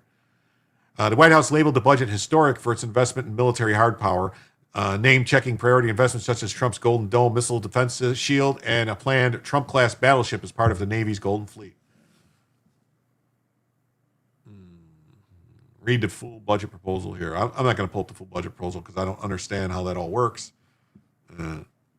Neptune claims the most ships. Yes, it does. Yes, he does. The Epoch Times says Trump requests $1.5 trillion for defense spending. That's a lot of money. That's a lot of money. President Trump submitted a budget proposal on April 3rd to increase defense spending to $1.5 trillion, the largest of its kind in decades, and mirrors the president's focus on military investment. Because I think they keep saying the largest in decades because I think adjusted for inflation, this is still lower than some of Reagan's budgets, I think. Maybe not. Let's see. Trump also asked for a decrease in spending of some other areas, including refugee and resettlement aid, okay, and increase for projects like aviation safety, national parks, and the Justice Department. Okay. The budget proposal was made against the backdrop of war in Iran. Just days prior, Trump addressed the nation about the war, saying the military is a top priority for his administration. We're fighting wars. We can't take care of daycare. Trump said, it's not possible for us to take care of daycare, Medicaid, Medicare, all these individual things. They can do it on a state basis. You can't do it on a federal level. Well, that's the thing. That's why they're able to steal all the money, because they just go, it's the federal government taking care of it. So the states don't care. They just dole the money out. He says, I'm okay with defenses rather than bleeding out funding stupid. Yeah. Like, that's basically, we've been bleeding out funding, bringing people here that hate us. The president's annual budget is considered a reflection of the administration's values. The budget was prepared for the White House budget director, Russ Vought. Roughly 2/3 of the $7 trillion in annual spending. Oh my God. I mean, we take in like 4.5 to 5 trillion. That's it. So 7 trillion means another 2 trillion in debt. I'm not happy with that.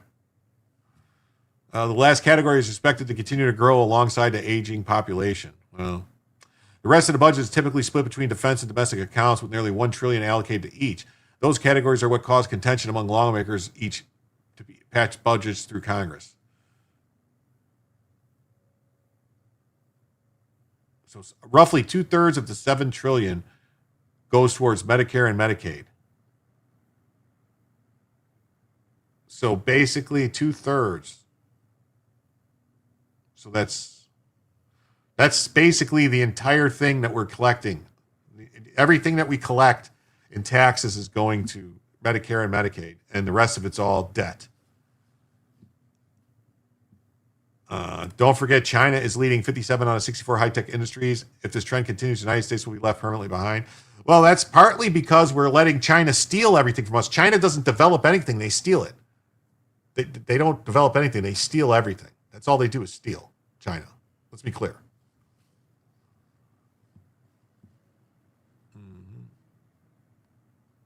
Additional priorities in the White House budget include support for immigration enforcement and deportation.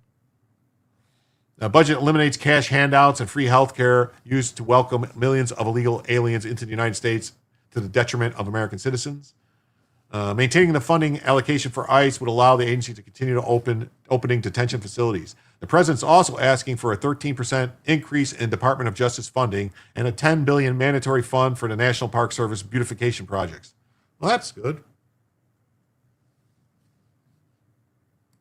CO your taxes, people. We got more back than we ever had in the past. The BBB is giving back to the people. Yeah. I mean, maybe tariffs are a good idea then if they can get money for tariffs, from tariffs to do some things. I don't know. He also requested $481 million increase in federal funding for aviation safety and support for a surge in air traffic controller hiring. I mean, we're going to have to seriously look at our air traffic control system. We really are.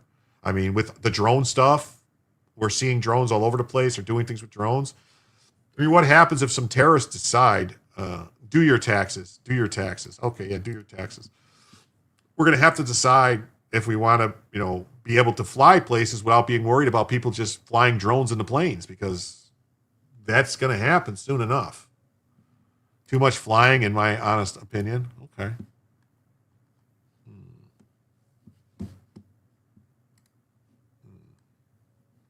New York Post has it as the White House proposes 2027 budget with a big $1.5 trillion boost for defense while gutting woke and green Biden projects.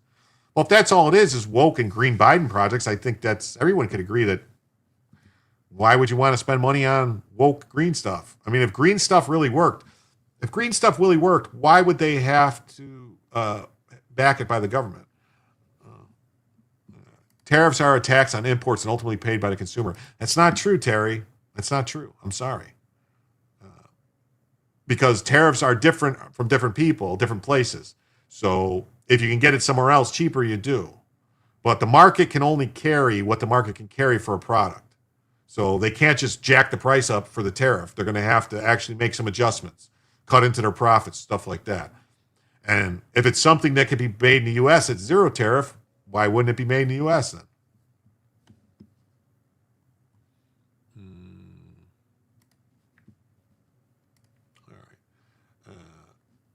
Of 1.15 trillion is marked as discretionary spending, and 350 billion would be provided via budget reconciliation. Okay, so the Office of Management Budget requested 73 billion cut in non-defense spending and other so-called woke programs from the past administration. That's the thing. Like, they didn't cut any of the stuff that they found. All these billions, like they don't forget. The Inflation Reduction Act that they passed under Biden was $1 trillion just spewed out to all these woke organizations that basically made inflation go through the roof. It was the opposite. It was the opposite of inflation reduction.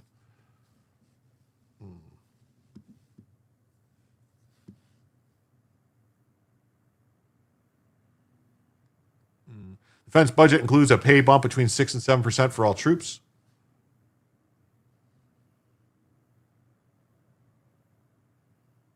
Woke and green believe in mandating purchases that would make tariffs a tax.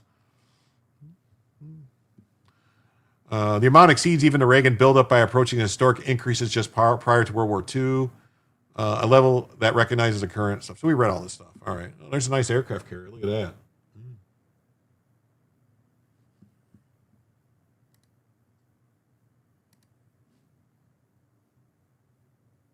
All right. Now we got this story here. It says a new CNN poll reveals how people mad at both parties see the midterm. Like, okay, this interests me because I'm mad at both parties. Americans' view on both The Democrat and Republican parties remain deeply negative. According to a new CNN poll conducted by SSRS, and in an election year that may turn on which party's voters see a lesser of two evils, the Democrats hold an early advantage.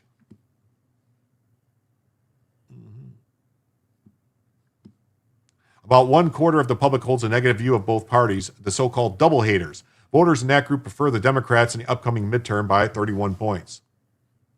In an era characterized by negativity towards all sides in Washington, the voting patterns and preferences of people who have a negative feelings towards both Democrats and Republicans can play a key role in elections. Those voters who have unfavorable views of both Donald Trump and Hillary Clinton proved decisive in the 2016 election and broke in Trump's favor again in 2024. The 2022 election, when both parties were viewed negatively by just over half of all voters, double haters voters broke in Republicans' favor by a wide margin. The vote preference on the current crop of double haters are driven more by opposition to the GOP rather than enthusiasm for the Democrats. Just 28% of Americans hold a favorable view of the Democrat Party, with the Republican Party a few points higher at 32%. Oh. In a large part because Republicans take a more positive view of their own party than Democrats. Well, maybe that's because the Democrats have a bunch of other people in their party, like socialists, communists, Antifa, and they just, anarchists are in the Democrat Party now, the John Brown Gun Club anarchists. Compared to the midterms, in President Trump's first term, both the president and Democrats have grown less popular. While Trump's 35% approval rating is 7 points lower than it was this point in the 2018 midterm cycle, the Democrats' party's net favorability has shifted from about even then to net negative by nearly 30 points now. Ratings for the GOP were deeply underwater in both years. Overall, registered voters say by a 6-point margin that they'd prefer the Democrat Party's candidate over the Republicans' candidate in elections for Congress were held today. Sounds like Democrat spin to me. The most motivated voters break 57% for Democrats to 38% for Republicans on the generic ballot. It was a similar 56 to 41 Democrats among that group in January. What do double haters hate? When asked what they most dislike about each party, double haters often offer different reasons for their dissatisfaction with each other. Their most common reasoning for disliking Democrats are viewing them as do-nothing, saying they're not standing up enough to Trump, or they're too liberal. Another call them weak or spineless, with another saying the party doesn't care about the people. Double haters' most common reason for disliking the GOP is what they see in the party's failure to stand up to Trump, followed by a sense that the party doesn't care about the people. Well, that's weird. And then views about Trump more generally, and a perception of the party is corrupt. There's such a divide that no one can compromise to get anything done, wrote an independent who answered the survey. Here's the thing. Do you want people to compromise if it means you losing your rights? If they're taking stuff away from you? Do you really want that? I mean, anytime anything is done that's bipartisan, that generally means the people, us, the taxpayers, are getting screwed. And there he says, we were shocked by how much we got back this year in taxes. Nothing changed for us financially. Just got $4,000 more than normal. Wow. Who takes these polls? Reps are working when the pollsters call. Yeah, probably.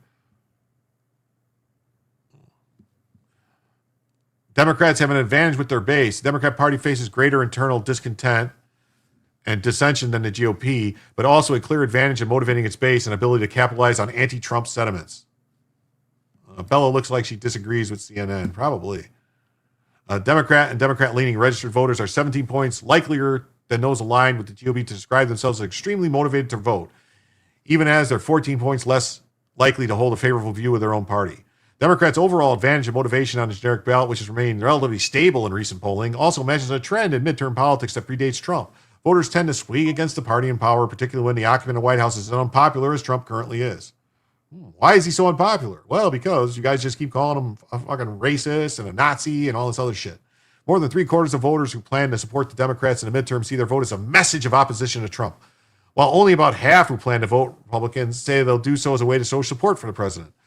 That can help carry even some voters who aren't enthusiastic about the Democrat Party. 44% of voters who plan to vote Democrat say their vote will be primarily motivated by opposition to a Republican candidate, higher than the share who plan to vote for Republican out of opposition to the Democrats.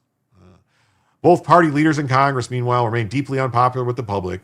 GOP leaders Mike Johnson and John Thune and Democrat leaders Hakeem Jeffries and Chuck Schumer all see negative ratings.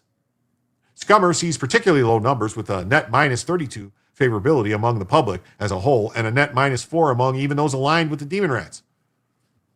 Sandee says, "Well, I'm always leery about the polls from those who are always attacking Trump and his supporters." Yeah, me too.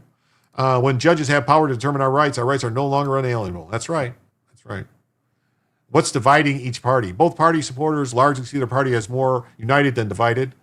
Only about 1/3 of Democrat-aligned adults see their party as mostly divided, and just 19% of Republican-aligned adults say the same of the GOP. But doesn't mean there aren't meaningful fractures. On the Democrat side, 72% say that the divide over the nation's approach to Israel is causing problems within their party. About 2/3 say the Democrat Party is facing problematic divides over its priorities and its ideological position, with a smaller 58% majority seeing the party divided on whether Democrat elected officials should even ever cooperate with Trump. Oh.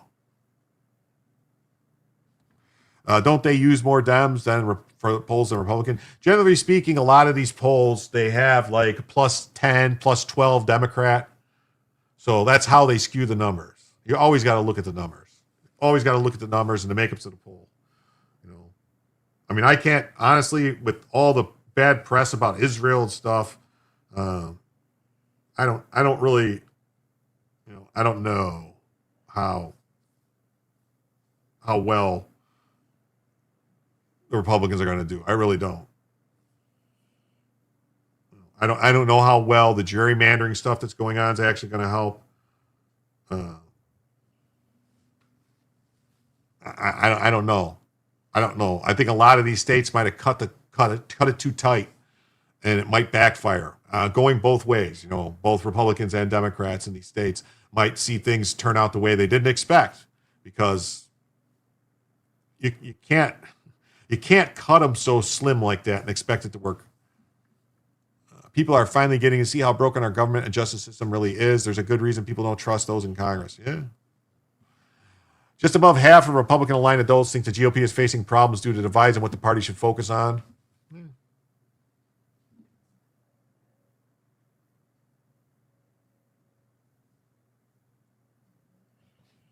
Oh, most Americans don't know that FDR was going to implement a second Bill of Rights after the war, the right to a good education, healthcare, housing, on and on. Americans are not invited.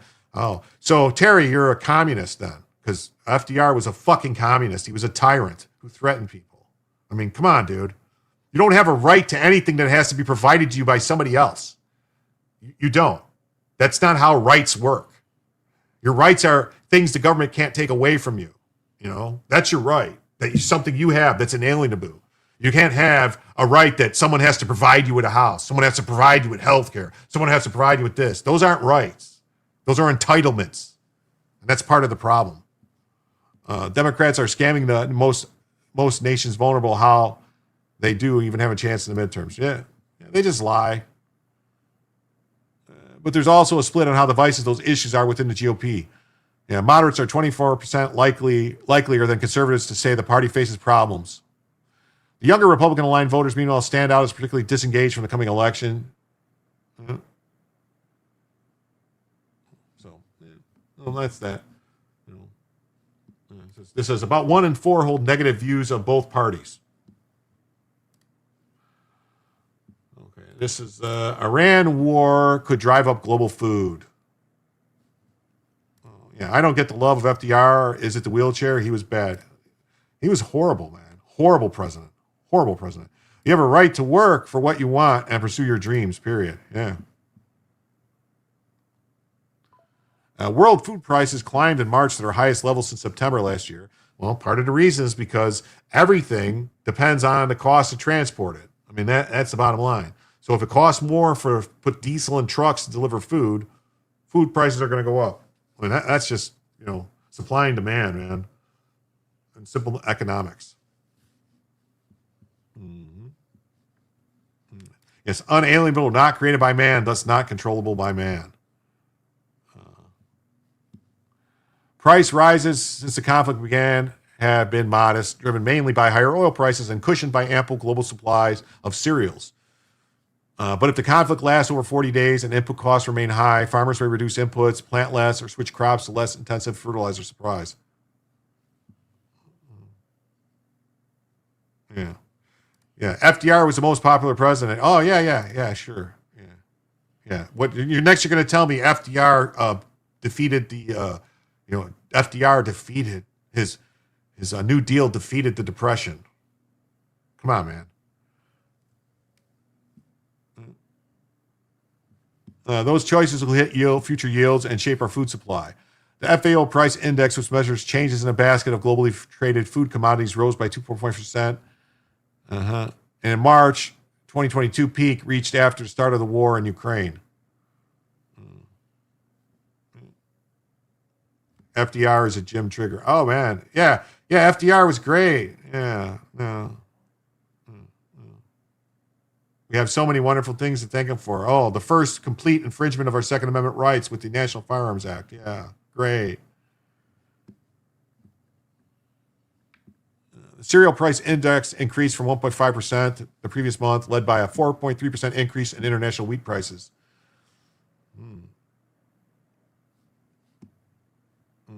If SCOTUS deals with the gerrymandering issue before June, Republicans could have a chance. I don't know. I mean, we'll see. Like I said, it's going to be a problem. It's going to be a problem because I think they cut a lot of the things too close.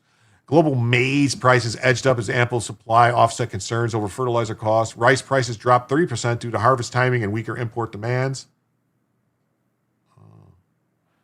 No, that's a lie. 2/3 of Americans want a national health care service. No, they don't. No, they don't. That's a complete and total fallacy and a lie. Palm oil prices reached their highest level. Yeah. Everybody knows what Obama did to destroy healthcare in this country. Because let's face it, Obamacare destroyed healthcare. All the growth in healthcare jobs has been through administrators, adding the cost. We haven't increased doctors. We haven't increased surgeons. All we increased was more money being paid out to people.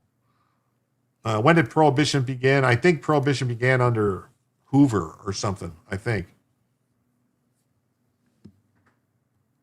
World food prices climbed March to their highest level since September. Prices rise since the conflict began have been modest. Okay, we read all this. So this jumped. What the fuck?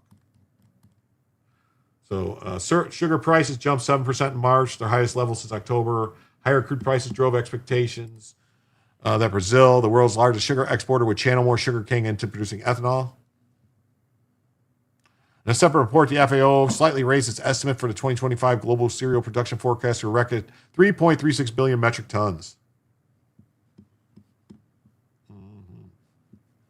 Yeah, why are the socialist countries having people come here for medical treatments? Because the waiting list is longer than the prognosis. Yeah. We are in a season of disinformation. Don't jump to conclusions.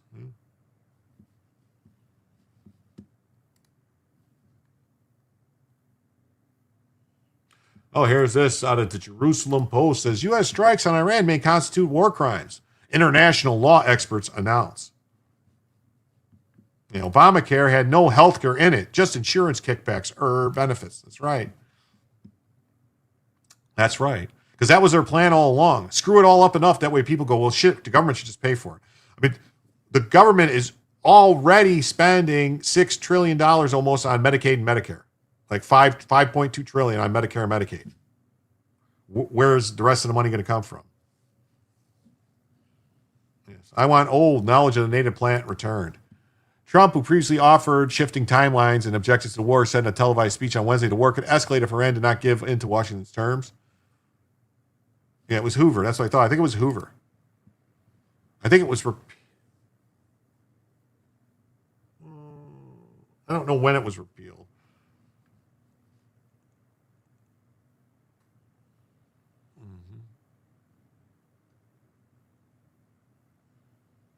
The insurance companies wrote Obamacare. Trump, who has previously offered shifting timelines and objectives for the war, said in a televised speech on Wednesday that the war could escalate if Iran did not give in to Washington's terms. Over 100 international law experts in the U.S., including from schools like Harvard, Yale, Stanford, and the University of California, said in a letter released Thursday that the conduct of the U.S. forces raised serious concerns about violation of international human rights law. The letter particularly noted a mid-March comment from Trump where he said the U.S. may conduct strikes on Iran just for fun. American Legacy Channel has great bios on all the presidents I've been learning on it. Oh, that's awesome. The letter was published on a website of Just Security Policy Journal. Experts say there were serious concerns about strikes that have hit schools, health facilities, and homes. The U.S. military said in March it elevated the investigation to the devastating February 28th strike on Iran's girls' school after media reports revealed a probe showed U.S. forces were likely responsible. Calvin and Hoover. Yeah.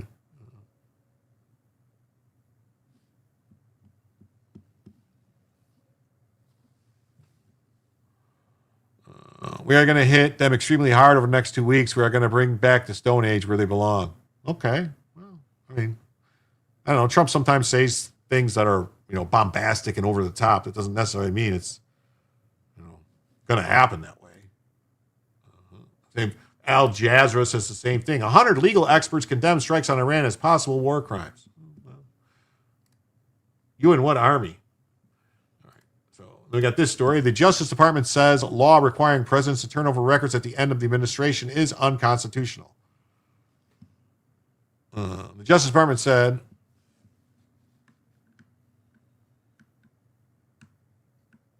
why can't I close this out? The Justice Department said that a federal law enacted in the wake of the Watergate scandal that requires the president to preserve certain documents and turn them over to the National Archives at the end of his administration is unconstitutional. Probably is. Are we still $32 from the additional hour? Any help? I believe, yes, we're still $32 away. I don't know. It is what it is. Prohibition was 1920 to 33. When was FDR elected? 34?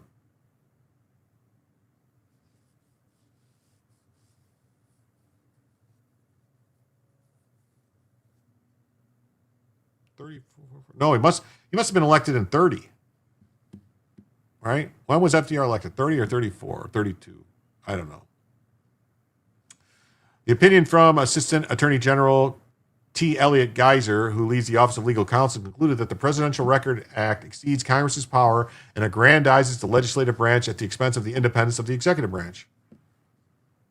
Geiser, who clerked for Supreme Court Justice Samuel Alito, wrote that the result of this determination that the Presidential Record Act is unconstitutional. President Trump doesn't need to comply with it.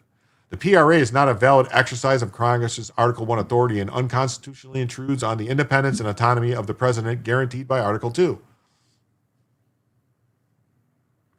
The act establishes a permanent and burdensome regime of congressional regulation of the presidency untethered from any valid and identified legislative purpose.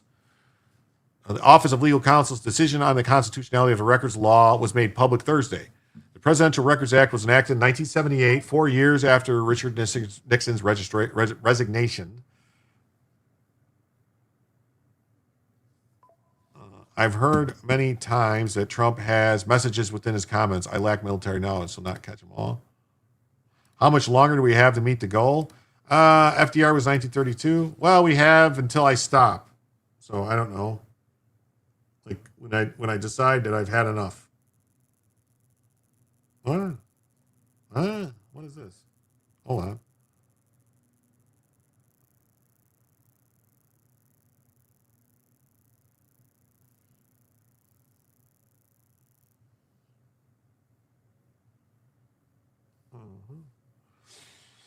So we'll see. I don't know.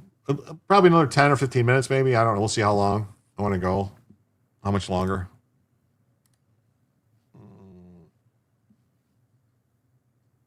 When a president leaves office, the Presidential Records Act requires material to be turned over to the National Archives, which maintains the documents.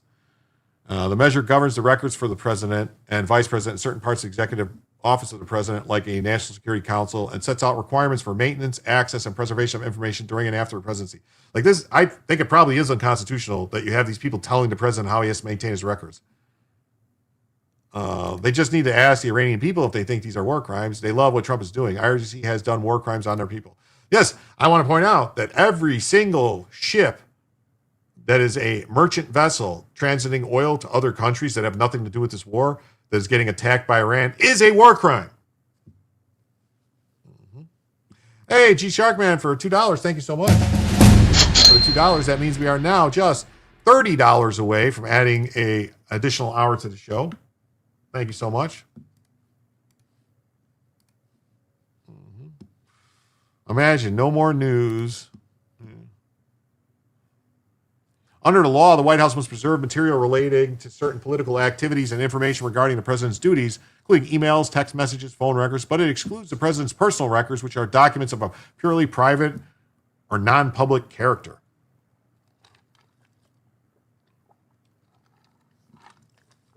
Yep. You've seen that a couple times. Emergency. Communism is the answer. Yeah, they always say that. Too bad it's never worked.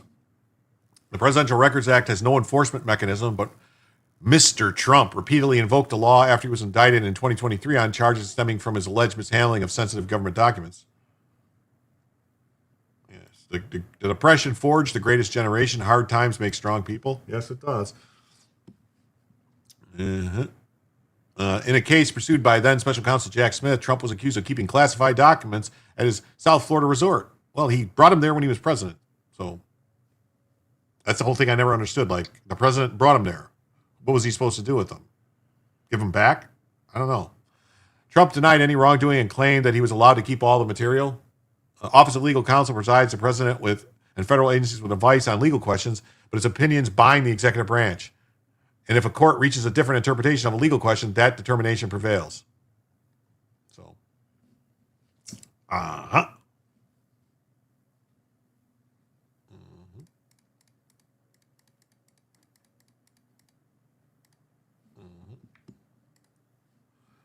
Same thing here from the Hill. It says DOJ concludes Presidential Records Act requirement unconstitutional.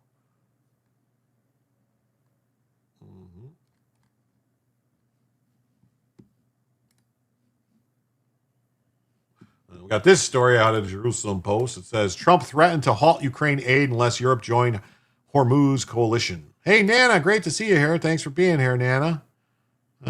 Ken Burns. Yeah. Oh, hey, look at this. Brian Ogden for another 5. Brian is single-handedly trying to get you guys another hour here. Now we're just 25 away, folks. Just 25 away from adding an extra hour to the show. We've already gone an extra half hour almost. Thank you so much, Brian. The politicization of the Dust Bowl. Yeah. Yeah, get a rally going. Trump threatened to stop supplying military equipment to NATO, prioritizing the Ukraine requirements list, which procures weapons for Ukraine and is funded by European nations. He says he cashed out his Google money. Well, thank you. Yes, make sure you hit that like button, follow that, smash that thumbs up, and repost, people. Yes, thank you for the dono. Yes. Oh, wait. Oh, my God.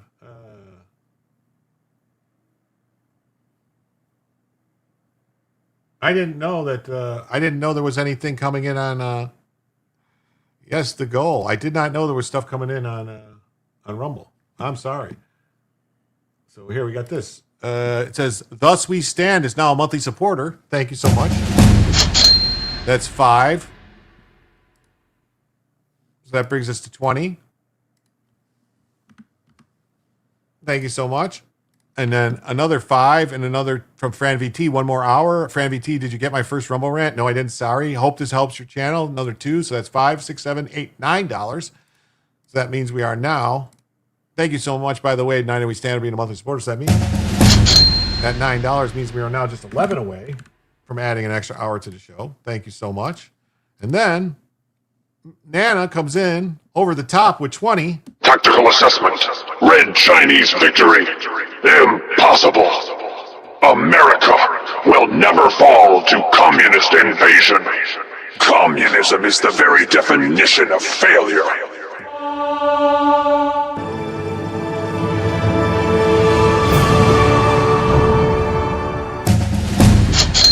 Thank you all so much. With that 20, that now means we are getting an extra hour and that we are only $91 away from adding a second additional hour to the show. Thank you all so much. You're so generous. I'm so grateful. I will update the banner right now, and I will update a new goal on the YouTube for everyone to see so they're aware of where we're at. Yes, thank you so much. Grapes of Wrath. Yes, the goal. Yes, we hit the goal. Wow, Nana, thank you. We are family. Awesome. Everything froze. Have to reboot. Okay. Yes. Howdy, Rumble people. Great to see you. Boom. Thanks, everyone. They forgot about the files in Biden's garage. Yes, they did. Nana does have a very cute doggy. Yes. Yes. No early bedtime for Jim. No. It says, thank you, Brian. Thank you, Nana. Yes. Thank you to people on Rumble, too. Fran VT. Thus we stand. And Nerif89. Thank you all so much. Yes. We love our community. Yes, we do. All right. So let me do this. Share this tab. Thank you so much. Do this. All right. Do like this. Come over here. We're going to start another goal for another hour right now. Go live chat. Pick this. Do this. 20 super chats for 1 hour. Put it in here. Do this. Boom, boom, boom. Come over here. Yes. We are now $91 away from adding a second additional hour to the show. We got 1 hour on that. Thank you all so much. Marxism is cool. Yeah. Is it true there's a SEAL team involved in search efforts? I don't know. Possibly. There could be. I mean, generally you have Air Force, like parajumpers, stuff like that. They're like search and rescue people in the Air Force that specifically go out and do this stuff. Hey, OTR Smokehouse. Great to see you. Thanks for being here. So President Trump's threatened to stop supplying weapons to Ukraine unless the European allies join a coalition to reopen the strait. Initially, U.S. demands for NATO navies to help were refused, with countries unwilling to involve themselves in the conflict, and several saying it would be impossible until the war ended. Trump then threatened to stop supplying military equipment to NATO's prioritized Ukraine requirements list, which procures weapons for Ukraine and is funded by European nations. It could happen. PJ, parajumpers, or combat controllers. Yeah.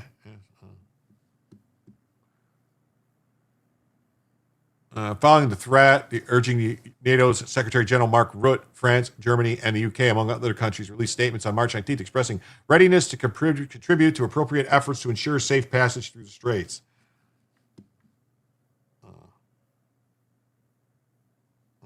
That Records Act interpretation wouldn't apply to Biden when he was Obama's VP.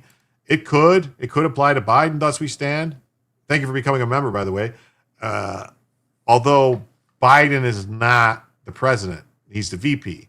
He's separate. He is part of the executive branch, but he's got this weird thing, so he doesn't have the presidential. He's not the same elected official. And if you remember, when the country was first founded and everything, when the Constitution was written, the vice president was actually the loser in the presidential race. That's whoever lost became the vice president.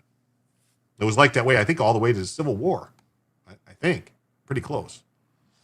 It was Rutte who insisted on a joint statement because Trump had threatened to withdraw from PURL and from Ukraine in general. One official briefed on the discussion told the Financial Times, adding the joint statement had to be put together so quickly there was not enough time to invite everyone to sign, leaving some countries to join later.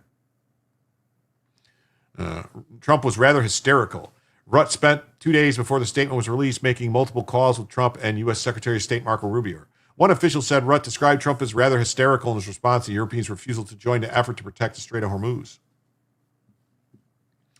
UK officials insisted the UK was already discussing military-to-military options for securing the strait before the statement was released, but did not deny that Trump had threatened to withdraw from PURL if NATO allies did not assist with the strait.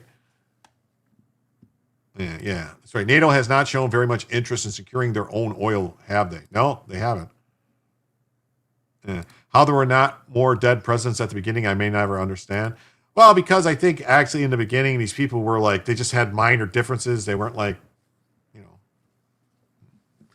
we're there to protect NATO, to protect them from Russia, but they're not there to protect us. It's ridiculous. Trump told Reuters on Wednesday that he would absolutely consider withdrawing from NATO, echoing sentiment he expressed to the British's Daily Telegraph. U.S. Secretary of State Marco Rubio said that U.S. military supplies to Ukraine have remained uninterrupted by the war with Iran. However, he did not rule out the possibility of U.S. rerouting weapons earmarked for Ukraine to replenish U.S. stockpiles. Well, of course, if our stockpiles are getting low, we got to take care of yourself first. It's like in a plane. If you're on a plane and there's an emergency and those masks drop from the ceiling, you're supposed to secure your mask first before you try to help anybody else. Because if you pass out, you can't help anybody. So that's basically the same thing here. Like, we want to help you, Ukraine. I don't, but some people want to help you, Ukraine. But we got to help ourselves first. But we had old stock. Oh, of course. Yeah. Same thing here from the Kiev Post. Says Trump threatened to halt Ukraine arms to pressure European over Hormuz. Good. My tax wallet done, passed out, kind of like Bella there. Well, I feel you.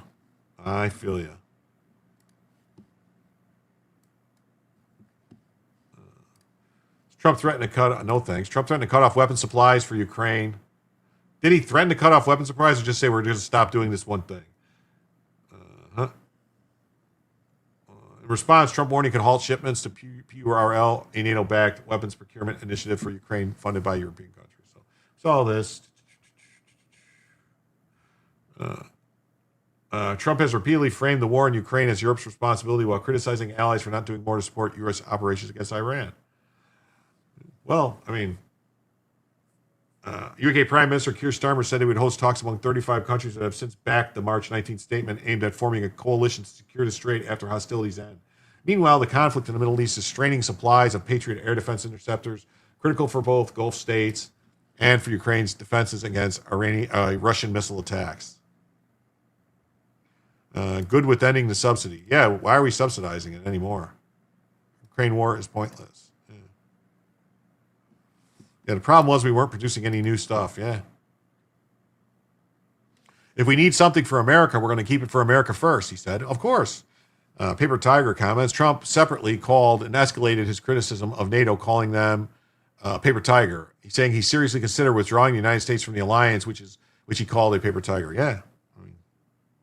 I don't know what the purpose is anymore. I really don't.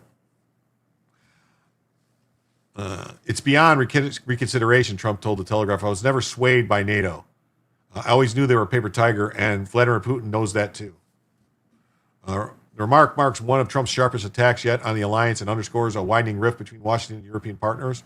Trump framed the allies' refusal to support the operations against Iran as a failure of burden shift sharing. We've been there automatically, including Ukraine. They weren't there for us. Nerd over Trump 1. Hey, what's up? You're welcome. Love your channel. He gives us news in all-encompassing way. Everyone's welcome. We need to keep dialogue between the parties. That's Charlie Kirk's legacy. Yeah, I'm trying to. I try. I know. I take everybody's opinions and give my opinion. I read the news, but I do have opinions. If NATO is just about defending Europe if they're attacked, but them denying us basing rights when we need them, that's not a very good arrangement, Rubio said. The standoff has revived the debate around NATO's Article 5 Mutual Defense Clause, which applies only if a member state is attacked, not an offensive operation such as the current conflict with Iran. What's a paper tiger? Paper tiger is something that's not really, it looks scary, but it's not really scary because it's just made out of paper. Despite Trump's threats, any move to withdraw the U.S. from NATO would face legal hurdles. A 2023 law requiring congressional approval before a president can exit the alliance. Oh. Really?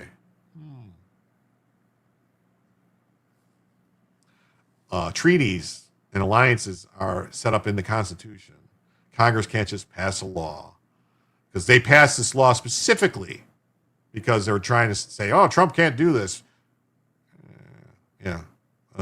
What do you think the Supreme Court's going to say about that?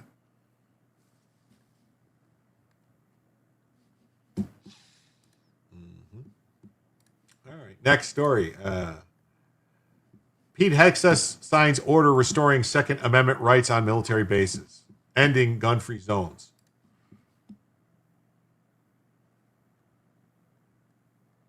Secretary of War Pete Hegseth announced in a sweeping policy change restoring the right of U.S. service members to carry privately owned firearms on military installations for personal protection. What the F has the perfect definition from the Webster's. Paper tiger referring to someone or something that appears threatening but is actually weak and harmless. I think paper tiger is Chinese jargon. It could be Chinese, Terry. I mean, we have a lot of things that are from, China. It could even be from, I guess that's better than Calvin and Hobbes. It could even be from Sun Tzu. The announcement marks a dramatic reversal of longstanding Department of War policy that effectively stripped America's warfighters of their Second Amendment rights the moment they stepped onto a base. On Thursday, Hexa signed a historic memorandum that officially restores the God-given right of our nation's warfighters to keep and bear arms for self-defense while on post.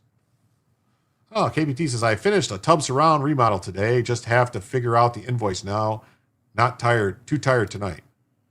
Korean War? It's from the Paper Tiger jargon. It's from the Korean War.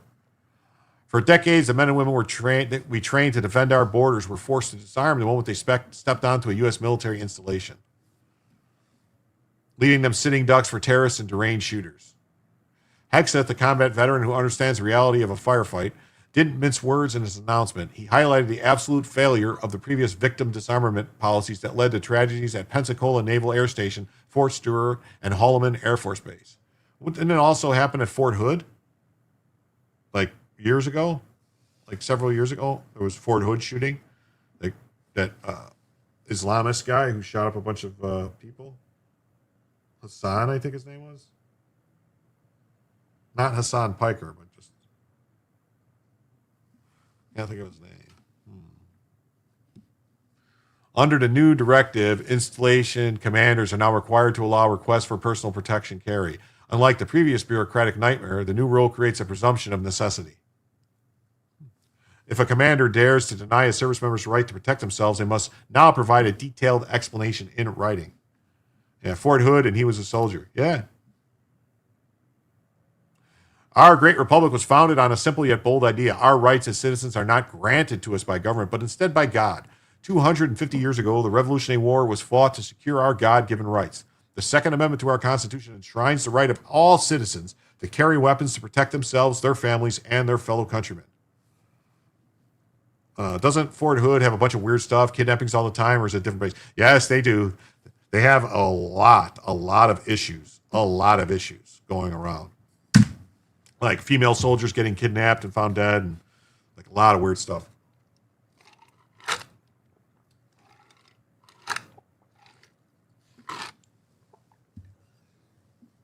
This is my elf weapon. Are you talking about extremely low frequency, or are you talking about like, you know, from Imladris or something? He was better than I could imagine.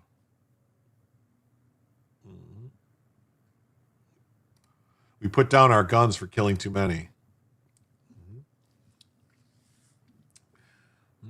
The War Department's uniformed service members are trained at the highest and most unwavering standards. These warfighters entrusted with the safety of our nation are no less entitled to exercise their God-given right to keep and bear arms than any other American. The A-10 was apparently not shot down. Oh, it wasn't? Was it just damaged and then they ditched it? Or Killeen, Texas is not such a nice place? Our warfighters defend the right of others to carry. They should be able to carry themselves. Recent events like what happened at Fort Stewart, Holloman, and Pensacola have made clear that some threats are closer to home than we'd like them to be. That was carved on the Fort Hood guy's rifle.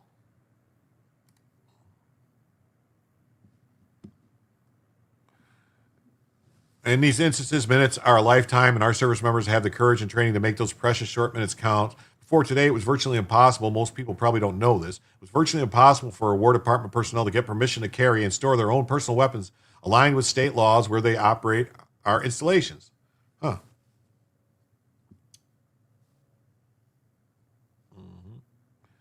I mean, effectively, our bases across the country were gun-free zones. Unless you're training or unless you're in a military policeman, you couldn't carry. You couldn't bring your own firearm to your own personal protection on the post. Well, that's no longer the case. Now, I remember, I think both Great Lakes and Orlando, you had to check your gun in and leave it in the armory if you brought it on base, if you had a handgun or something. The A-10 made it to Kuwait before going down. Paper Tiger comes from Chinese, a direct translation of the Mandarin term "ziu lo miao," often used in the media during the Cold War. 2 pilots egressed. The memo I'm signing today directs installation commanders to allow the request for personal protection to carry a privately owned firearm. I mean, hold on, what was that?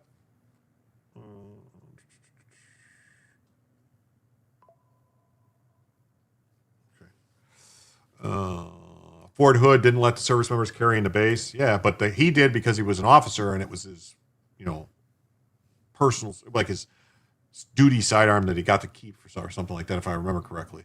Again, the presumption is that service members will be able to exercise their Second Amendment right on post. Not all enemies are foreign. Not all are outside the border. Some are domestic. I didn't know Our great republic was founded on a simple yet bold idea. Our rights as citizens are not granted to us by government, but instead by God. 250 years ago, the Revolutionary War was fought to secure our God-given rights. The Second Amendment to our Constitution enshrines the right of all citizens to carry weapons to protect themselves, their families, and their fellow countrymen. The War Department's uniformed service members are trained at the highest and unwavering standards. These warfighters, entrusted with the safety of our nation, are no less entitled to exercise their God-given right to keep and bear arms than any other American. Our warfighters defend the right of others to carry. They should be able to carry themselves. Recent events like what happened at Fort Stewart, Holloman Air Force Base, or Pensacola Naval Air Station have made clear that some threats are closer to home than we would like. In these instances, minutes are a lifetime, and our service members have the courage and training to make those precious short minutes count. Before today, it was virtually impossible. Most people probably don't know this. It was virtually impossible for War Department personnel to get permission to carry and store their own personal weapons aligned with the state laws where we operate our installations. I mean, effectively, our bases across the country were gun-free zones. Unless you're training or unless you are a military policeman, you couldn't carry, you couldn't bring your own firearm for your own personal protection onto post. Well, that's no longer. The memo I'm signing today directs installation commanders to allow requests for personal protection to carry a privately owned firearm, with the presumption that it is necessary for personal protection.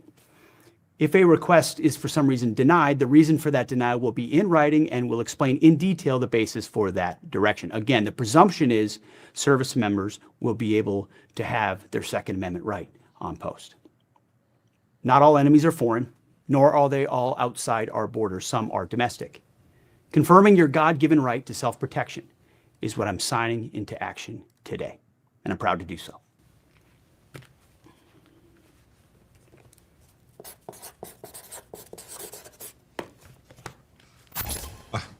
Well, I actually appreciate this. I think that's a great thing to do.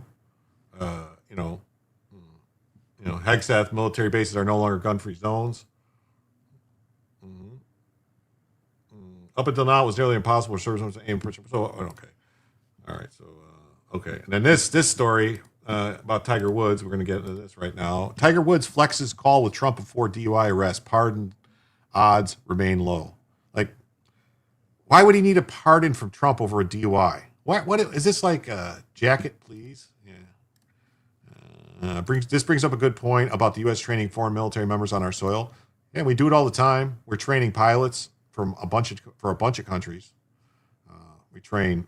When I was in the Navy, we trained all types of other countries. At the time, we trained people from Taiwan, from South Korea, from Japan. We're all here with us in schools. I think Clinton got rid of the Taiwan stuff. Trump can pardon federal only. Maybe he's going to try to get a pardon from DeSantis. I mean, listen, Tiger's not going to jail for this. He's going to rehab. That's what's happening. Body cam footage shows President Tiger Woods telling local authorities on Jupiter Island that he spoke with President Trump shortly after he flipped his Land Rover. Isn't Tiger dating Trump's ex-daughter-in-law? I believe so. Talk about celebrity privilege, Woods. Yeah. He flew to somewhere. Interesting. Okay, didn't know that. You got it. Thank you. Bye. I was just talking to the president, Woods told a local police officer. The officer was asking Woods to remain at the scene.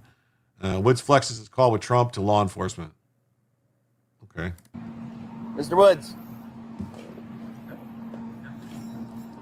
get you to hang out down here with us, please. Thank you so much. All right, you got it. All right, thank you. Bye. Say again? Just keep you down here with us, please. Yeah, I was just talking to the president. Trying to get away from everybody. Well, that could have been the president calling him if Trump heard about the like if somebody told Trump, hey, Tiger Woods just flipped his car, Trump might have called him to say, like, dude, are you okay? What's going on? Or that could have been Tiger Woods screwing around, just being like, yeah, I was just talking to the president, just like being Tiger. But he doesn't look drunk to me. He doesn't look fucked up to me. Like, I'm just saying, he doesn't look like he's intoxicated. That's all. He's walking fine, talking fine. I don't know. Yeah, he flew somewhere by a private jet.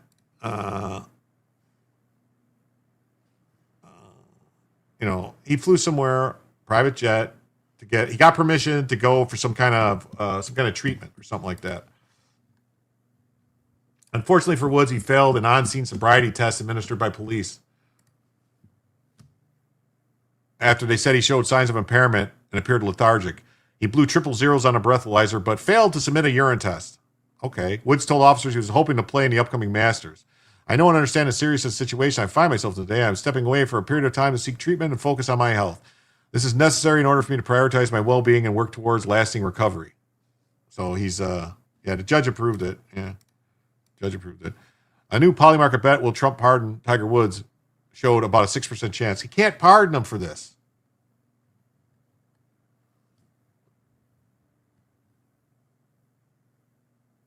I mean, but see, this is the problem with these betting things. Look at how the odds were up there at over 50% and then immediately tanked down.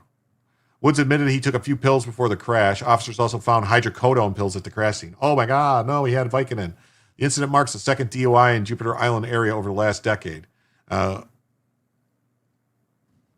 Just hire a driver. My license is clean and I'm available. Yeah, take his car keys. Yeah, honestly, I don't know.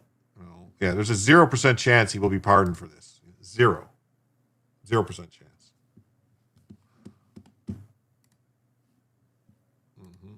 Tiger Woods said he called Trump after vehicle overturned. That's not what he said. He said, I was on the phone with the president. Like, we didn't see him call. Yes, people will bet on anything. Yeah, they will. They sure will. All right. On to the next story. It says the USS Gerald Ford leaves port in Croatia after fire damage repairs. I 100% say you aren't going to drive my family.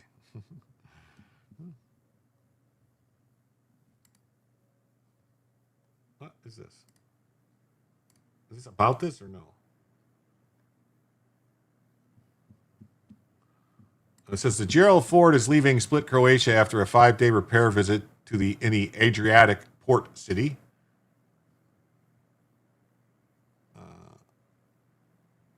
Iowa Backyard Camps is a bit behind, but 32 hours a week was considered full-time when I was working 5 years ago. I'm retired now. No shit, huh?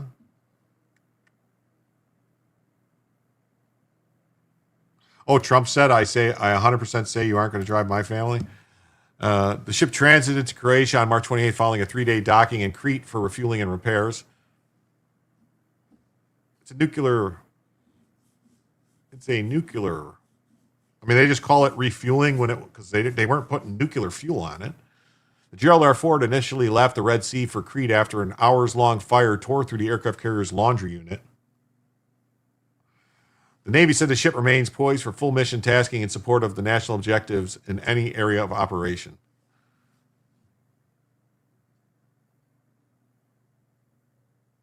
The Pentagon did not provide comment to the Washington Examiner on where the Gerald Ford is headed next. Well, of course. Yeah, they're not going to tell you where it's going. What do you think? As part of the Carrier Strike Group 12, the Gerald R. Ford is deployed to the U.S. Sixth Fleet area of operations as a premier instrument of national power in support of Commander-in-Chief tasking to deter aggression. Oh, look. They want me to buy this. I ain't buying this. You're nuts. Mm-hmm.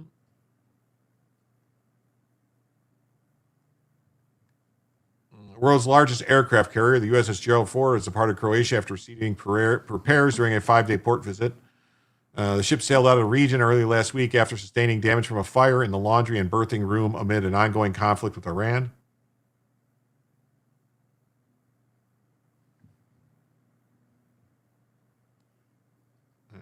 Wow, what a putz, flouting connections. Sorry, I didn't think that through. That was a funny joke because he putts because he's a putter. He's a golfer, so he putts. Get it? Anyway, I don't know. I mean, Trump might have called him. If Trump heard about it, Trump might have called him because he considers him a friend. The Navy said in a statement on Thursday that repairs were completed and the ship has received supplies to sustain operations while docked in Split, Croatia. It definitely split from Croatia. Get it? Gerald Ford remains, yeah, okay. The statement said the ship's crew members took time to enjoy some liberty in the country's second largest city. The commander of Carrier Strike Group 12, Rear Admiral Paul Lenzalata, and other naval commanders also reportedly met with U.S. Ambassador to Croatia, Nicole McGraw, to discuss the strike group's ongoing deployment and continued mission readiness during the port visit. Gerald Ford and its escort ships were sent to the Middle East in mid-February to join additional warships that were already positioned off the Iranian coast, boosting the military presence in the region before the initial launch of the strike, joint U.S. and Israeli strikes. Never been a great speller. At least you understood what I meant. Oh, I understood it. I thought you spelled it that way for the pun, you know. The ships, including the Abraham Lincoln, have been used to house dozens of aircrafts and thousands of service members supporting the aerial campaign against Iran. They have, what are they talking about to house? Who is writing this?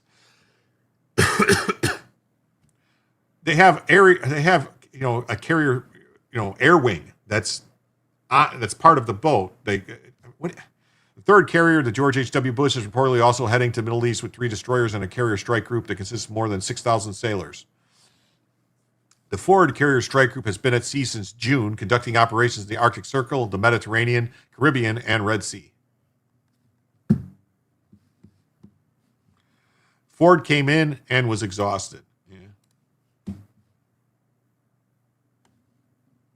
I'm wondering why Tiger is so privileged for privacy. I don't know. You never know. They might have felt like, oh, do we want to say something to Tiger Woods? Do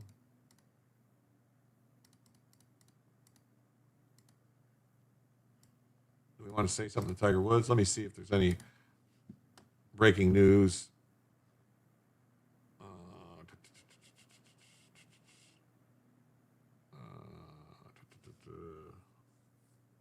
Oh, wow. These are some interesting stories. Maybe we'll look at some of these in a minute.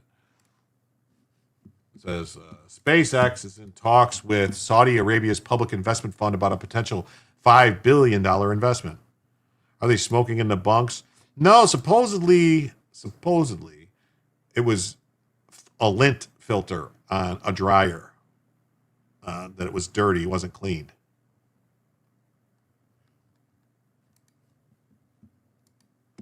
Elon Musk's SpaceX has reportedly held talks with Saudi Arabia's public investment fund about investing an additional $5 billion in the company's IPO. The extra investment would help prevent any dilution of the sovereign wealth fund's stake in SpaceX when the company goes public. Yeah, it's Vanessa Trump that's dating Tiger. Okay. SpaceX, known for its rocket launches and Starlink satellite internet services, aiming to raise a record $75 billion when public trading begins. That would shatter the previous mark set by Saudi Aramco, which raised $29.4 billion when it went public in 2019. The talks with the Saudi PIF are part of SpaceX efforts to line up anchor investors ahead of the debut, or backers who commit to fixed purchase of the shares before the IPO roadshow. Representatives for SpaceX and PIF did not immediately return or post requests for comments. SpaceX confidentially filed for an IPO earlier this week, Bloomberg reported. Well, it wasn't too confidentially if Bloomberg's already reported it. And it's said to be targeting a valuation of more than $2 trillion. $2 trillion. Previous reports said the famously eccentric Musk was eyeing a mid-June date for the IPO to coincide with his birthdays, as well as a rare planetary alignment in which Jupiter and Venus will be in conjunction for the first time in 3 years. Musk turns 35 on June 28th. Hey, what's up, Snarf? What's going on? How you doing?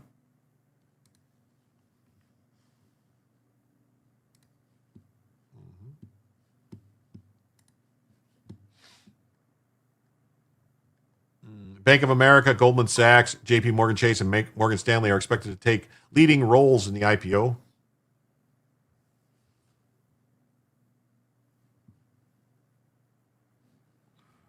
Oh, Greg McNeely. Oh, Abraham Lincoln is a ship. Subs are boats. Squids. Who writes this stuff? We call them all boats.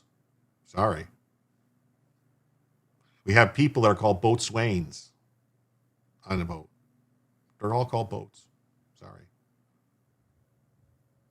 I'm going to kiss the dragon. Okay, well, good luck. In February, Musk revealed they're merging it with... Okay.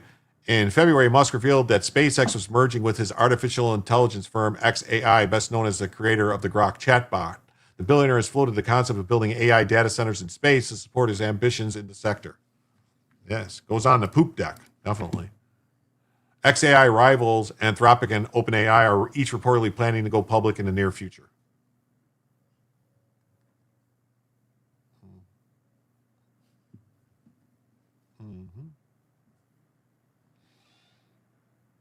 Not a ship, it has sails.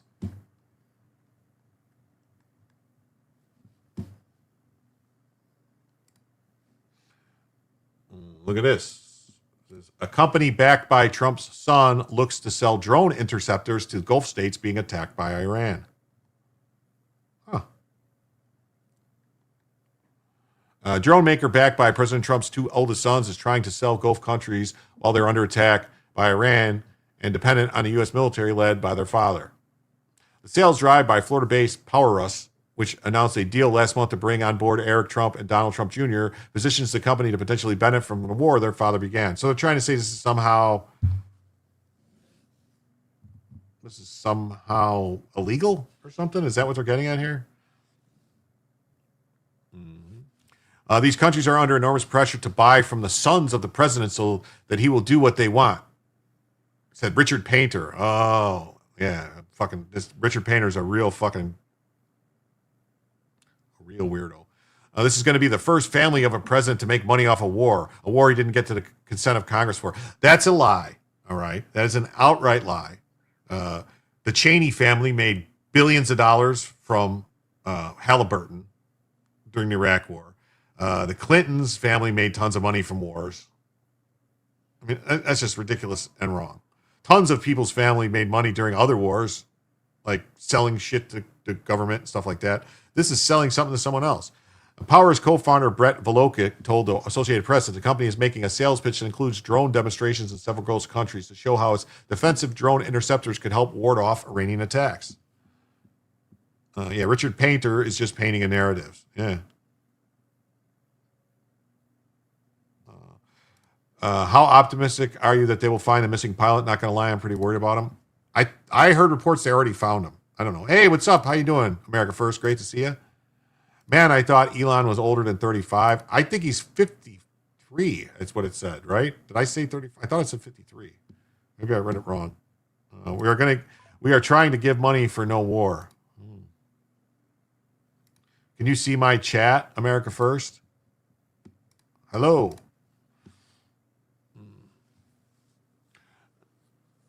Our team is doing many demos across the Middle East right now. We have very incredible tech that could save lives. Like, he declined to name the countries or give more details. 55, it said? He's 55? Wow, Elon Musk is older than me? Wow. The Trump brothers' deal with PowerUs could give them a sizable equity stakes. Their father, as commander-in-chief, launched strikes with Israel against Iran over a month ago that began the war. The impetus for why these Gulf countries now need the protection. Like, what? What? PowerUs denied there was any conflicts with the Trump brothers' stake was first announced. He emphasized its determination to help the U.S. catch up with Chinese and Russian drone makers. We're at war, my friend. We're in an arms race, and America will lose if we don't build fast. Russian drones are now being used by Iran. We should be thankful anyone is trying to invest in American manufacturing now. That idea transcends politics.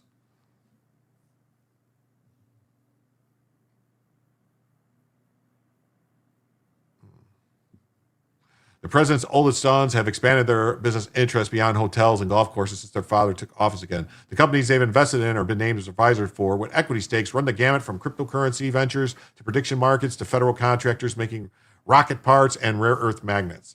The latest Trump venture has its sights on a $1.1 billion set aside by the Pentagon to build up U.S. manufacturing base for armed drones to fill the hole left when the Trump administration banned such imports from China. The Trump organization, where the two sons are executives, didn't respond to requests for comment, but has dismissed claims of conflicts of interest in the past. The sons have said they didn't get credit for their restraint in expanding their businesses in their father's first term, so have decided not to hold back much of this time. Didn't Hillary buy a Merck company and move it to Ukraine? No profit in that. Yeah. Asked about potential powers conflicts of interest, specifically, Eric Trump sent AP a statement last month saying, I am incredibly proud to invest in companies I believe in. Drones are clearly the wave of the future. Founded by U.S. Special Operations veterans about a year ago, Powers makes drones for commercial uses, from spreading fertilizer to putting out forest fires, but it's bulking up fast to supply drones for military uses.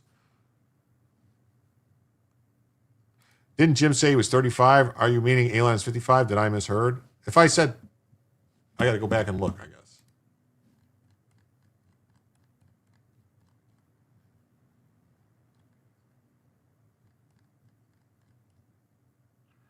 It says he's 55. Musk turns 55 on June 28th.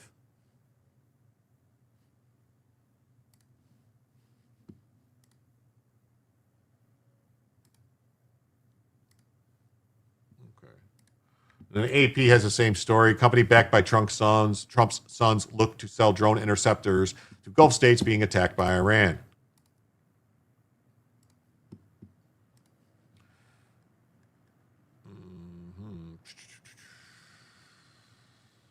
This is the exact same story. It's the exact same story. Why did they do that? All right, let's go to this story then. 3 massive two-shits state police officers charged in the death of recruit plead not guilty. Jim sometimes acts like he's 12. Do I? What did I do wrong? Jim is 25. Oh. I remember thinking drones would never work. I made a tetrahedron of tiny maggots. Jim, I worked on the ship Abe Lincoln and worked in Bangor on boats. In the shipyards, Remington, go Navy. Okay, Greg, good for you. I say, I call them all boats. Of course, I thought Zeppelin was going to tour. Elon is 55 and still siring children. Damn, spell check misheard. There's a lot of crazy stuff. Bath Ironworks. There's a lot of crazy stuff going on in massive two shits. Buying life insurance shouldn't feel scary.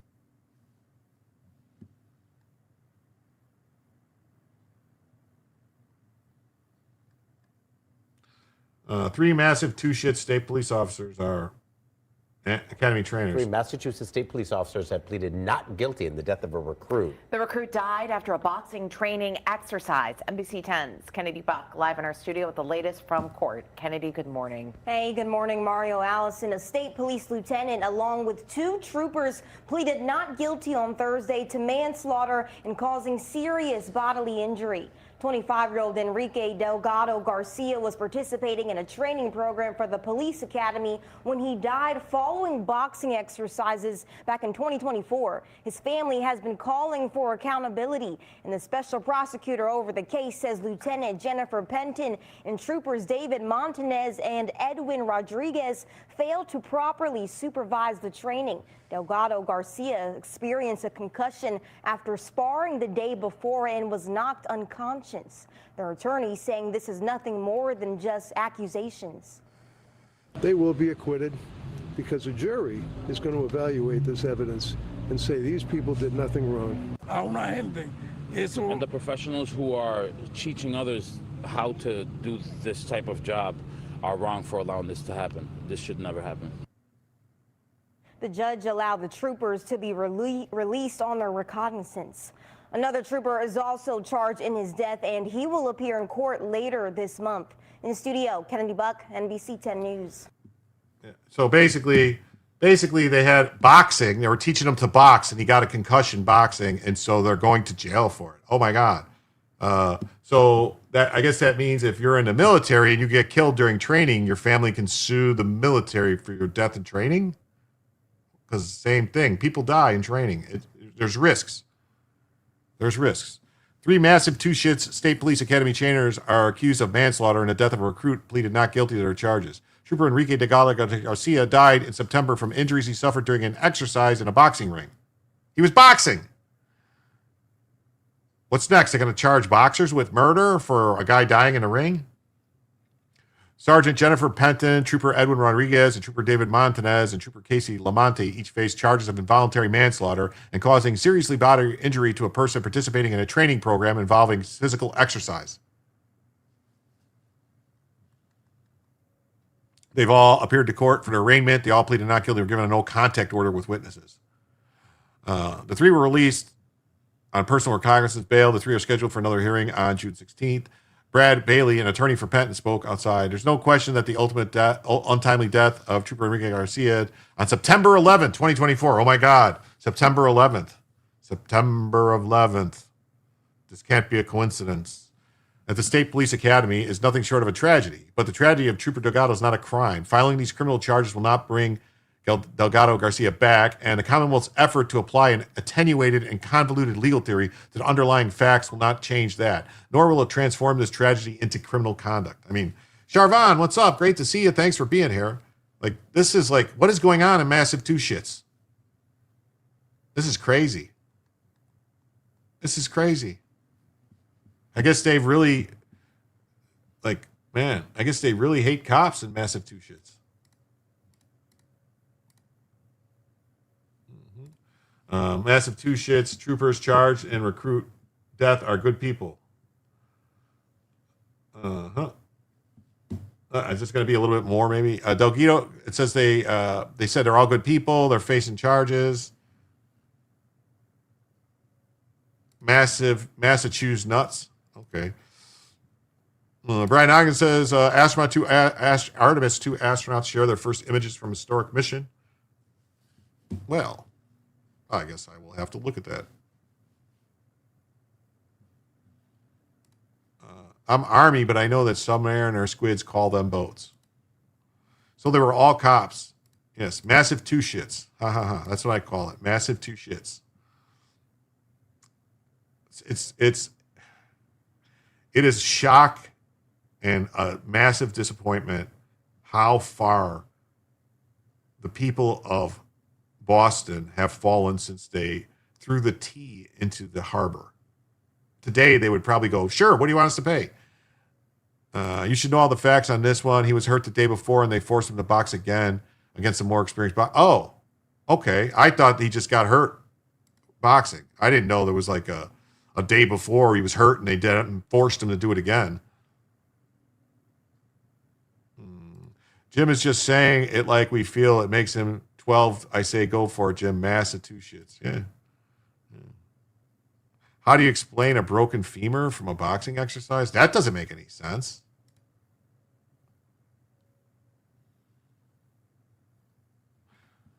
He died after suffering a massive brain bleed during an unauthorized boxing match. Okay, so there's a problem. If it was an unauthorized boxing match, that means it's not part of their training.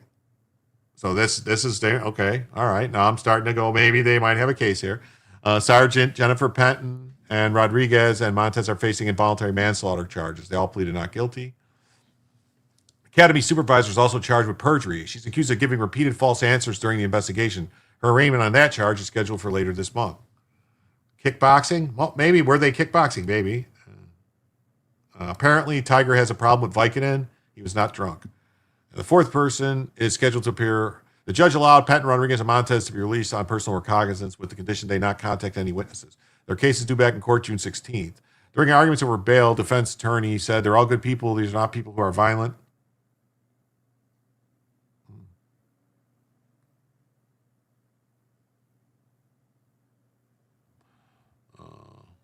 Outside the courthouse, defense attorney Brad Bailey. I'm just going to point out that the woman in this picture, the female police officer, she's very stoic. She's got a very strong chin. I don't know. Just saying. Outside the courthouse, they continued to offer their condolence and prayers. Evidence will show this involved one-on-one consensual contact consistent with established policy and protocol. When that happens, all our clients will be fully, completely exonerated. There was a cover-up, calcium cannons. A group of activists and supporters gathered outside a courtroom. They wore green and held signs that read, Why Enrique Delgado Garcia murdered?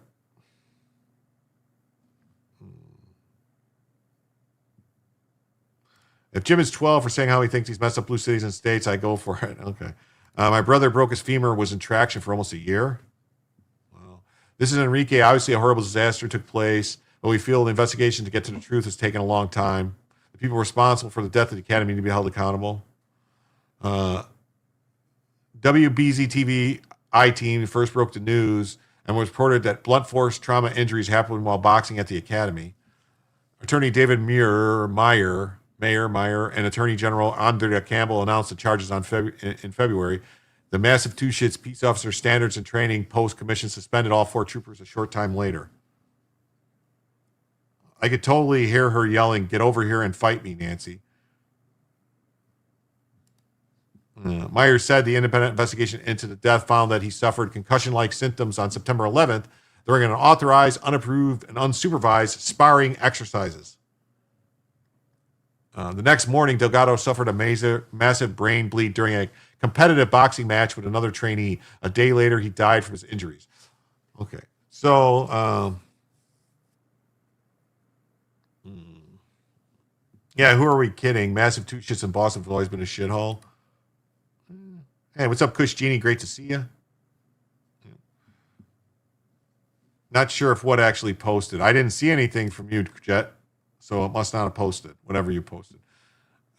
Massachusetts State Police Colonel Jeffrey Noble said that in the aftermath of the death, the department has taken several steps to strengthen training at its academy. So I don't know. Is this something like this was not standard procedure? The Music Link? No, Music Link wouldn't have posted. And just AP just says 3 state troopers plead not guilty to charges connected to the death of a recruit after a boxing match.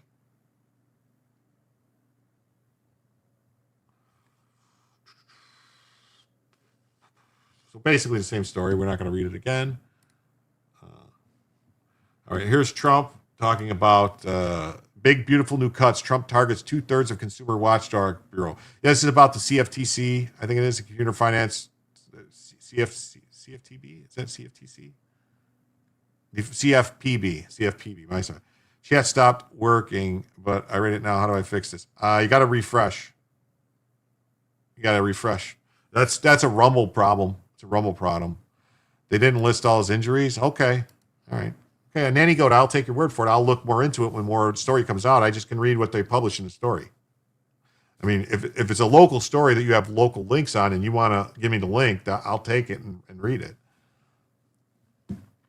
File this under, it should be more, but we'll take it. The Trump administration has now revealed a plan to slash the U.S. Consumer Finance Protection Bureau, that likely unconstitutional brainchild of massive two-shits Senator Pocahontas Warren, by 2/3. 12-minute phone call. F5. We trained with the P-24 at Portland's in the 90s. Trump administration has developed a fresh plan to slash the workforce at the Consumer Finance Protection Bureau, CFPB.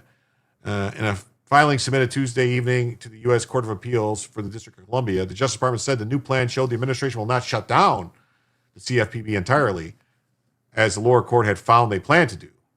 The representatives did not immediately respond to requests for comment. Hey, look at this. Julio, happy Easter from BTM Reviews. Thank you so much, Julio. Thank you so much. With that $10, that means we are now just $81 away from adding a second additional hour to the show. Thank you so much, Julio. Thanks for being here. One of the biggest scams ever. Yeah. Under the new plan, the CFPB workforce would fall to 556 workers, fewer than a third of the size it was when Trump took office. Why does it have so many workers? It would eliminate 85% of positions in the Division of Supervision, which oversees the conduct of banks and non-bank financing companies offering consumer services. Why do we have another bureaucratic agency monitoring banks? Isn't that what the Fed does?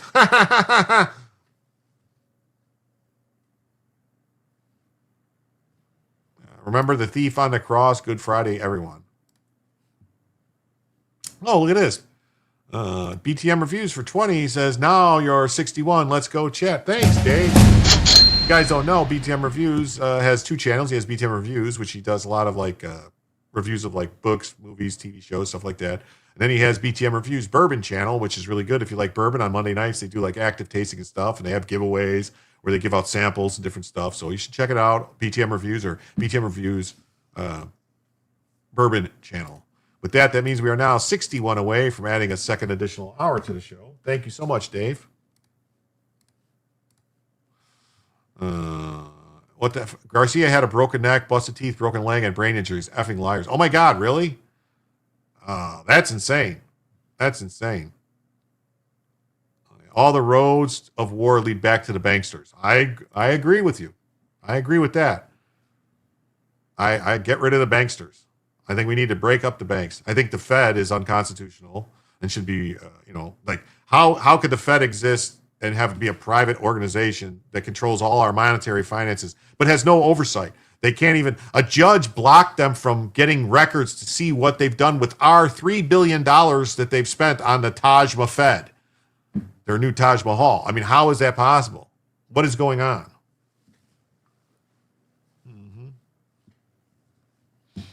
It would be preferable, yes, to see the CFPB shut down completely. In a sane world, that's what would have already happened. There's no constitutional authorization for its existence. The 10th Amendment, then, should preclude any such bureau from existing, but the 10th Amendment seems to be dead in these days.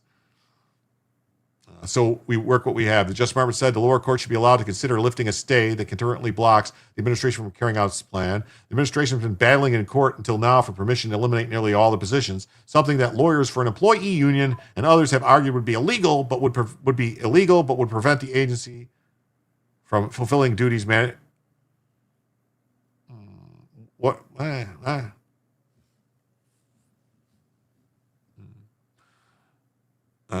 And that would be the ideal solution. Congress created this beast, and Congress can remove it. Yes. Oh, the banks should be nationalized. Well, the banks are supposed to be like the whole thing about who gets to print money. Like that's why it's weird that the only people that can print money are the government, like the actual Treasury Department.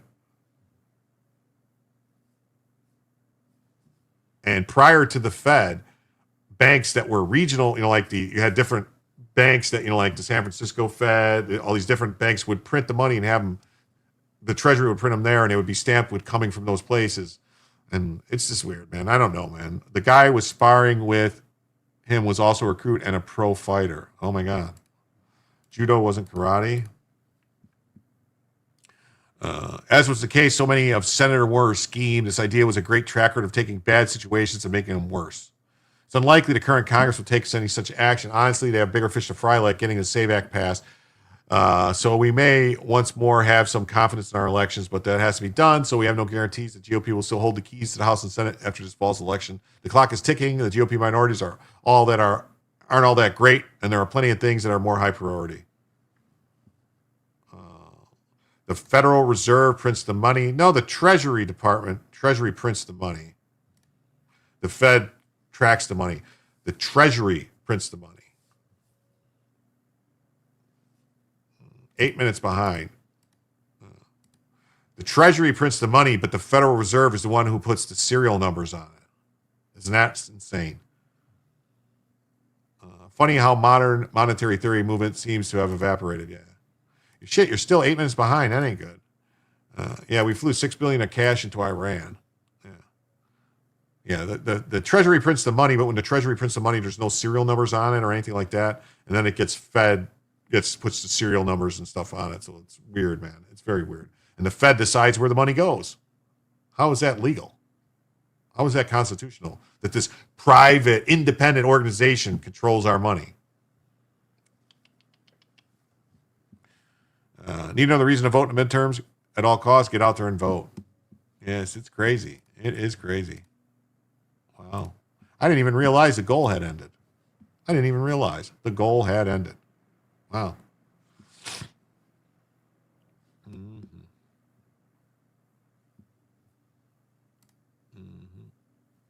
I don't see anything on.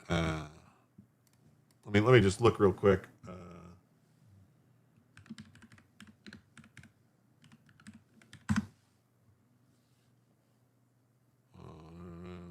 don't see nothing about pilot rescued.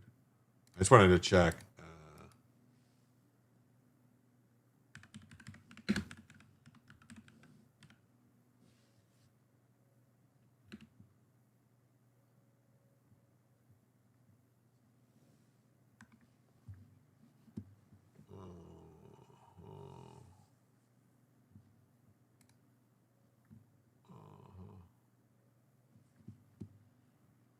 So this is the latest update from CBS on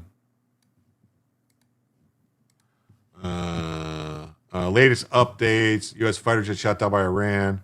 It says 10:04 p.m. Search and rescue mission is ongoing for another crew member. So they still haven't got the other pilot. The A-10 Warthog person was recovered.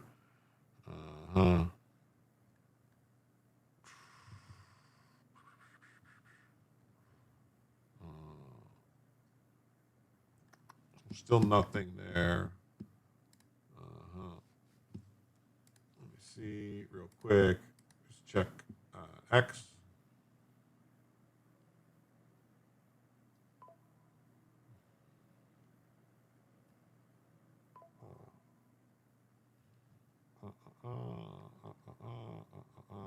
I see nothing.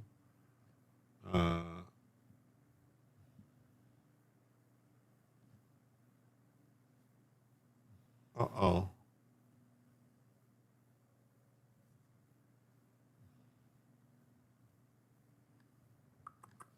All right.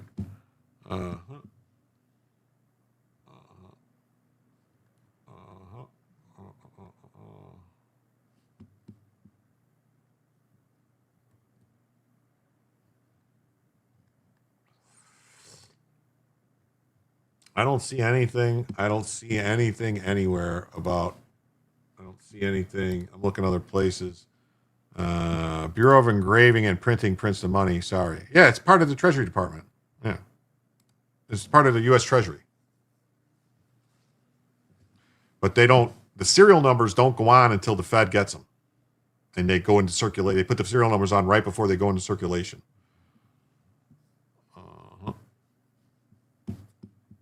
Let's see who's live. Anybody live? 10:30.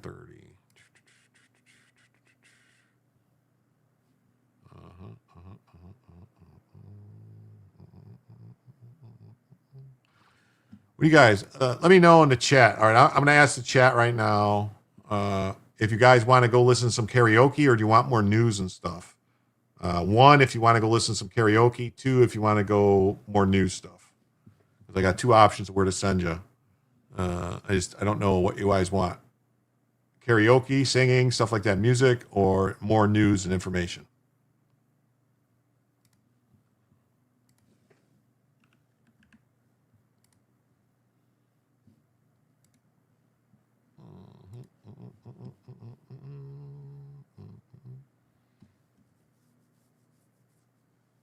Okay, 2221.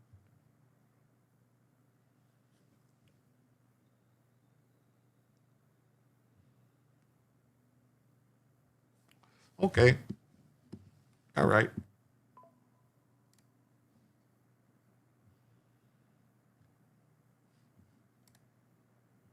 All right. Third Railify it is.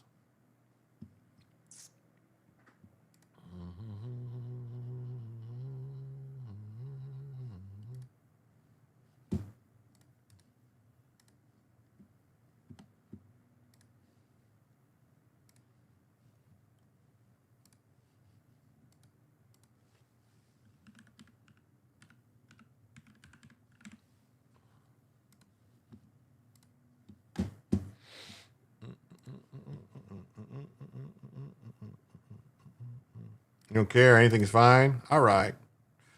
Okay. All right. Okay. Well, I want to thank everybody who was here. All right.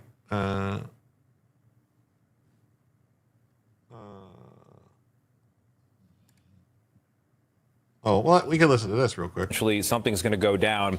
What's a rescue mission like of southern Iran right now? An American military aviator is missing in action, and there is a race tonight to locate and recover them before the Iranians can get there first. Those are the stakes after one of the most extraordinary days of this war. It all began Rekida's with a always US late, though. That's the problem. F-15E fighter jet I'd like have to that go one on another your half screen, hour at least for shot Rekida. down by Iranian forces. The pilot and a weapons specialist ejecting safely and then evading capture on the ground. But as U.S. rescuers closed in, another aircraft also took fire and crashed, forcing that pilot to eject as well. They were later lifted from the Persian Gulf, and the pilot of the earlier F-15 has been rescued too. But that third crew member is still out there tonight, and we have multiple reports on what happened and what's being done to rescue them, starting with CBS News senior national security correspondent Charlie D'Agata, following things from London. Charlie, good evening. Good evening, Tony. So this is a first since the conflict began. The very latest we're getting out of U.S. officials tonight is that search and rescue is ongoing for that second crew member of the F-15, somewhere deep behind enemy lines in a remote region of Iran. And the downing of that second rescue aircraft due to enemy fire, even though the pilot was safely out of Iranian airspace before ejecting, just speaks to how dangerous this rescue mission is. We're learning tonight an A-10 Warthog like this took fire during the rescue mission. The pilot ejected over the Persian Gulf off the coast of Kuwait and was rescued safely. A helicopter carrying that rescued fighter jet pilot was also hit by small arms fire, wounding the crew, but managed to land safely. Iranian state TV was the first to report Iranian forces shot down a U.S. fighter jet, airing footage of the wreckage as proof. U.S. officials later confirmed the U.S. Air Force F-15E Strike Eagle had fallen to enemy fire and deep behind enemy lines. A two-seater version like these F-15s seen at a U.S. military base in Britain months ago, part of the buildup to the war. Sources tell us the crew ejected the aircraft and U.S. forces search and rescue teams were scrambled. Footage verified by CBS News shows two helicopters and a C-130 flying low level above the skies of central Iran. The fighter jet is believed to have gone down in a remote and mountainous region of a southwestern province, hundreds of miles south of the Iranian capital of Tehran. On state television, the Iranian regime announced a bounty on the crew, with a local businessman offering a $50,000 reward to anyone who captures crew members alive. The U.S. military will have rehearsed a search and rescue mission like this with teams on standby, especially in a military operation on this kind of scale. Crews are equipped with GPS and beacons with them to track their location and radios to contact rescue teams. So the downing of two combat aircraft calls into question claims from Defense Secretary Pete Hegseth and others that U.S. and Israeli forces have achieved air superiority. And it changes things dramatically because when the military sends fighter jets into a hostile environment, they want to make sure that their pilots are not within reach of enemy fire. That may not be the case. Tony? All right, Charlie, thank you very much. For more on this, let's bring in CBS News national security analyst Aaron McLean. He's a Marine Corps veteran who served in Afghanistan and the host of the School of War podcast.